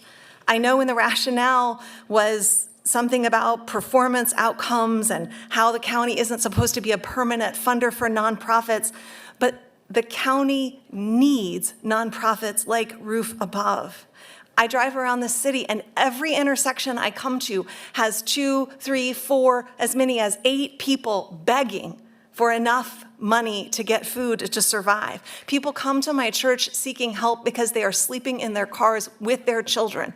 What do we think happens when we cut into the nonprofits that serve them? What's the plan? I hope it's not expecting law enforcement officers to step in the gap. I hope it's not thinking that we're going to incarcerate our way out of here. We don't get to control what happens at the federal level. We don't get to control what happens at the state level, but we're ridiculously in charge of the kind of community we create here. A budget is a moral document, and ours needs to put people first, the people that Jesus called brothers and sisters. Thank you, Ms. Murphy. Mr. Goldman, before you start, Xavier Torres de Jarnan, if I'm pronouncing it correctly, you're on deck next. Mr. Goldman. All right. Hi, everyone. I'm Jeremy Golden. I'm a District 5 resident, so nice to see everyone here. I'm speaking in favor of the proposed funding for Charlotte Pride in the budget. I know, having gotten my degree in public policy and public planning, that a budget is where you set your priorities and show your values. And it is critical that we show our values in supporting Charlotte Pride's efforts this year. Charlotte Pride doesn't just contribute economically to public health or just to our community. It is what holds a community that, frankly, is struggling right now together. You know, people have come up here and talked about the economic impact of millions of dollars and how this money would come back to the county in spades. We can talk about the fact that this is the single best testing day for STIs and vaccination for Mpox in the county. And events like these around the country prove to be the same. And those have serious value to the county. But I think also importantly is to recognize the context that we're in. the counties around us have taken an axe to this community in canceling events, changing the rules midway while these events are being planned in an effort to make sure that this community does not get representation, does not get seen in their area. And Mecklenburg County really is the last stop on that. If Mecklenburg County does not have an event like Charlotte Pride, not only do we miss out on the money, not only do we miss out on the public health benefits, we have a community that is being targeted nationally without representation here, without a voice here. I grew up in Mecklenburg County, born and raised, which is not a lot of people, I came to realize. And I saw how this community changed, and I saw how Pride changed.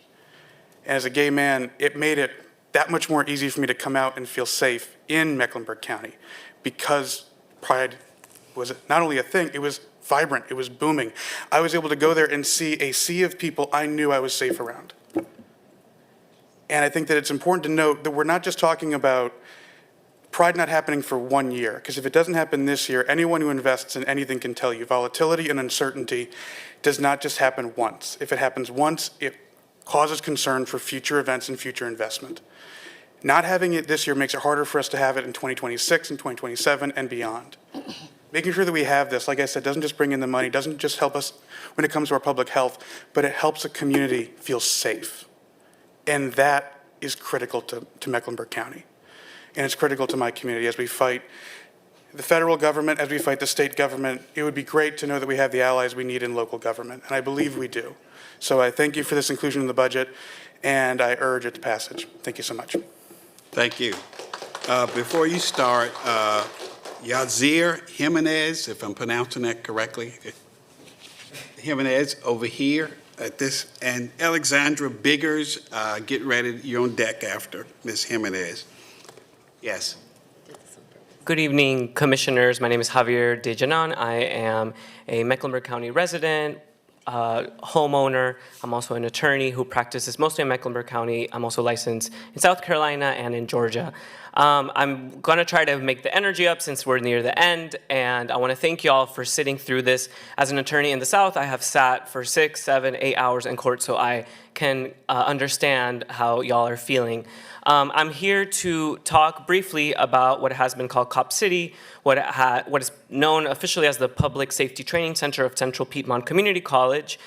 It is my understanding that there is a lawsuit pending against CPCC for the meetings that they are holding to try to build this project. And I know this because I'm a plaintiff in that lawsuit.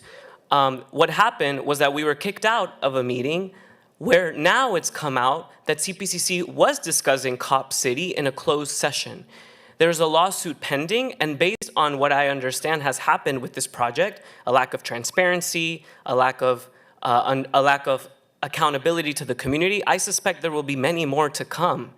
Because the way that Dr. Candy Deidemeyer is holding and trying to make this project happen is essentially bulldozing over public comment, over public opinion, and I'm going to say over this county and this commissioner as well. I have been told by my Commissioner Meyer that there's not much that can be done because the budget has already been approved. We know from the history of the funding that this county did edit the funding of CPCC in retroactively, because in 2024, $75 million were approved, but the rest came from past budgets that were somehow edited and modified to make up for those $116 million. So I do not believe that y'all can't do that retroactively as well and defund this project until y'all get answers. Perhaps even until the lawsuit is settled, until there's more information about the project itself. I'm too familiar, unfortunately, with administrative law, with how the county budget is passed, but something tells me that if there's precedent that CPCC's budget is already modified retroactively, then there must be precedent for it to be done again retroactively until at least there's more answers to this county. We heard from other speakers that are opposing this project that CPCC has also not been transparent to y'all, because what they're telling y'all, what they've told y'all is an educational thing, it's going to bring in more trained police officers, but there's these meetings that are happening secretly with ICE, with DHS, with the FBI, invitations from Hendrick Automotives with county commissioners. I mean, this is a project that once you look at under its veil, you start seeing the scandal.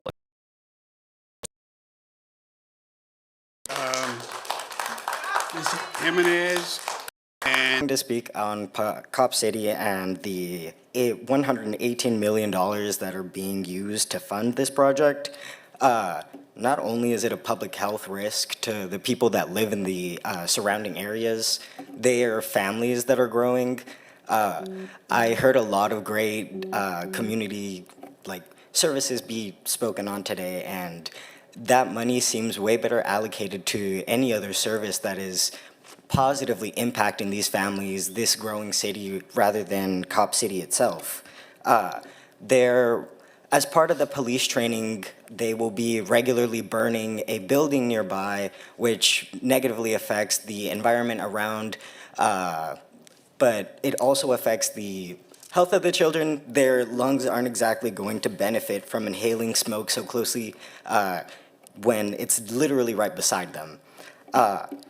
As well as the biosphere that's nearby, they've already begun construction and clearing several trees and destroying several habitats in the surrounding areas, which displaces many of the animals that live there, leaving them with no place to go. And beyond that, I think the money is best served elsewhere. This is $118 million that are being used to fund it. I hear a lot of people coming up here and talking about opposing budget cuts. I think the income that is going to be made from Cop City, I do understand how much money the police department brings in as a whole, but I think one shouldn't lose focus of passive incomes that feed into the city. We're a growing city. Looking at these sales tax, it seems to be a really big concern. We're not attracting people to come to this city and raise their children here if we're actively destroying the environment. We're not investing in any of the public programs that would benefit them if they moved here. We're actually negatively impacting the people that already live here and already have jobs here. I hear a lot of teachers saying that they can no longer afford to teach because it's not livable for them. There are different programs that are doing the opposite and creating jobs, and I hear about them with Prospera losing funding. They are literally promoting and stimulating our economy, which making money, I think, is the number one thing that this city wants to do, is attract people and make money. And it is not making you money to withdraw funding that you already have instilled. Thank you. Thank you. Speakers? Hi there, my name is Alex Biggers. I'm here to also speak about the supposed police training facility that's being put in a very undemocratic way. My question to you all is, if you all have talked to neighbors, friends, if anyone even knows that this is going on until citizens of your county had to come and make a fuss. This is $116 million, and I wonder if a lot of the other speakers that are begging you all to just fund the programs that they're trying to do to save people's lives, to have people have housing in this county, to have people be able to eat in this county. If they're aware that so much of this money that they're begging for scraps, I heard thousands here and there and millions here and there, but this is $116 million that could be going to anything else, really. And I wonder also, when we have this ongoing genocide in Palestine, we're having our immigrant neighbors here in Charlotte snatched off our streets. We're having police killings that go up every single year, our citizens being murdered. And I'm wondering how you all can justify investing more in militarism in our county rather than human needs in Charlotte. Thank you. Thank you. Madam Clerk, was there anyone else who signed up to speak that showed up late? If you signed up to speak? Okay.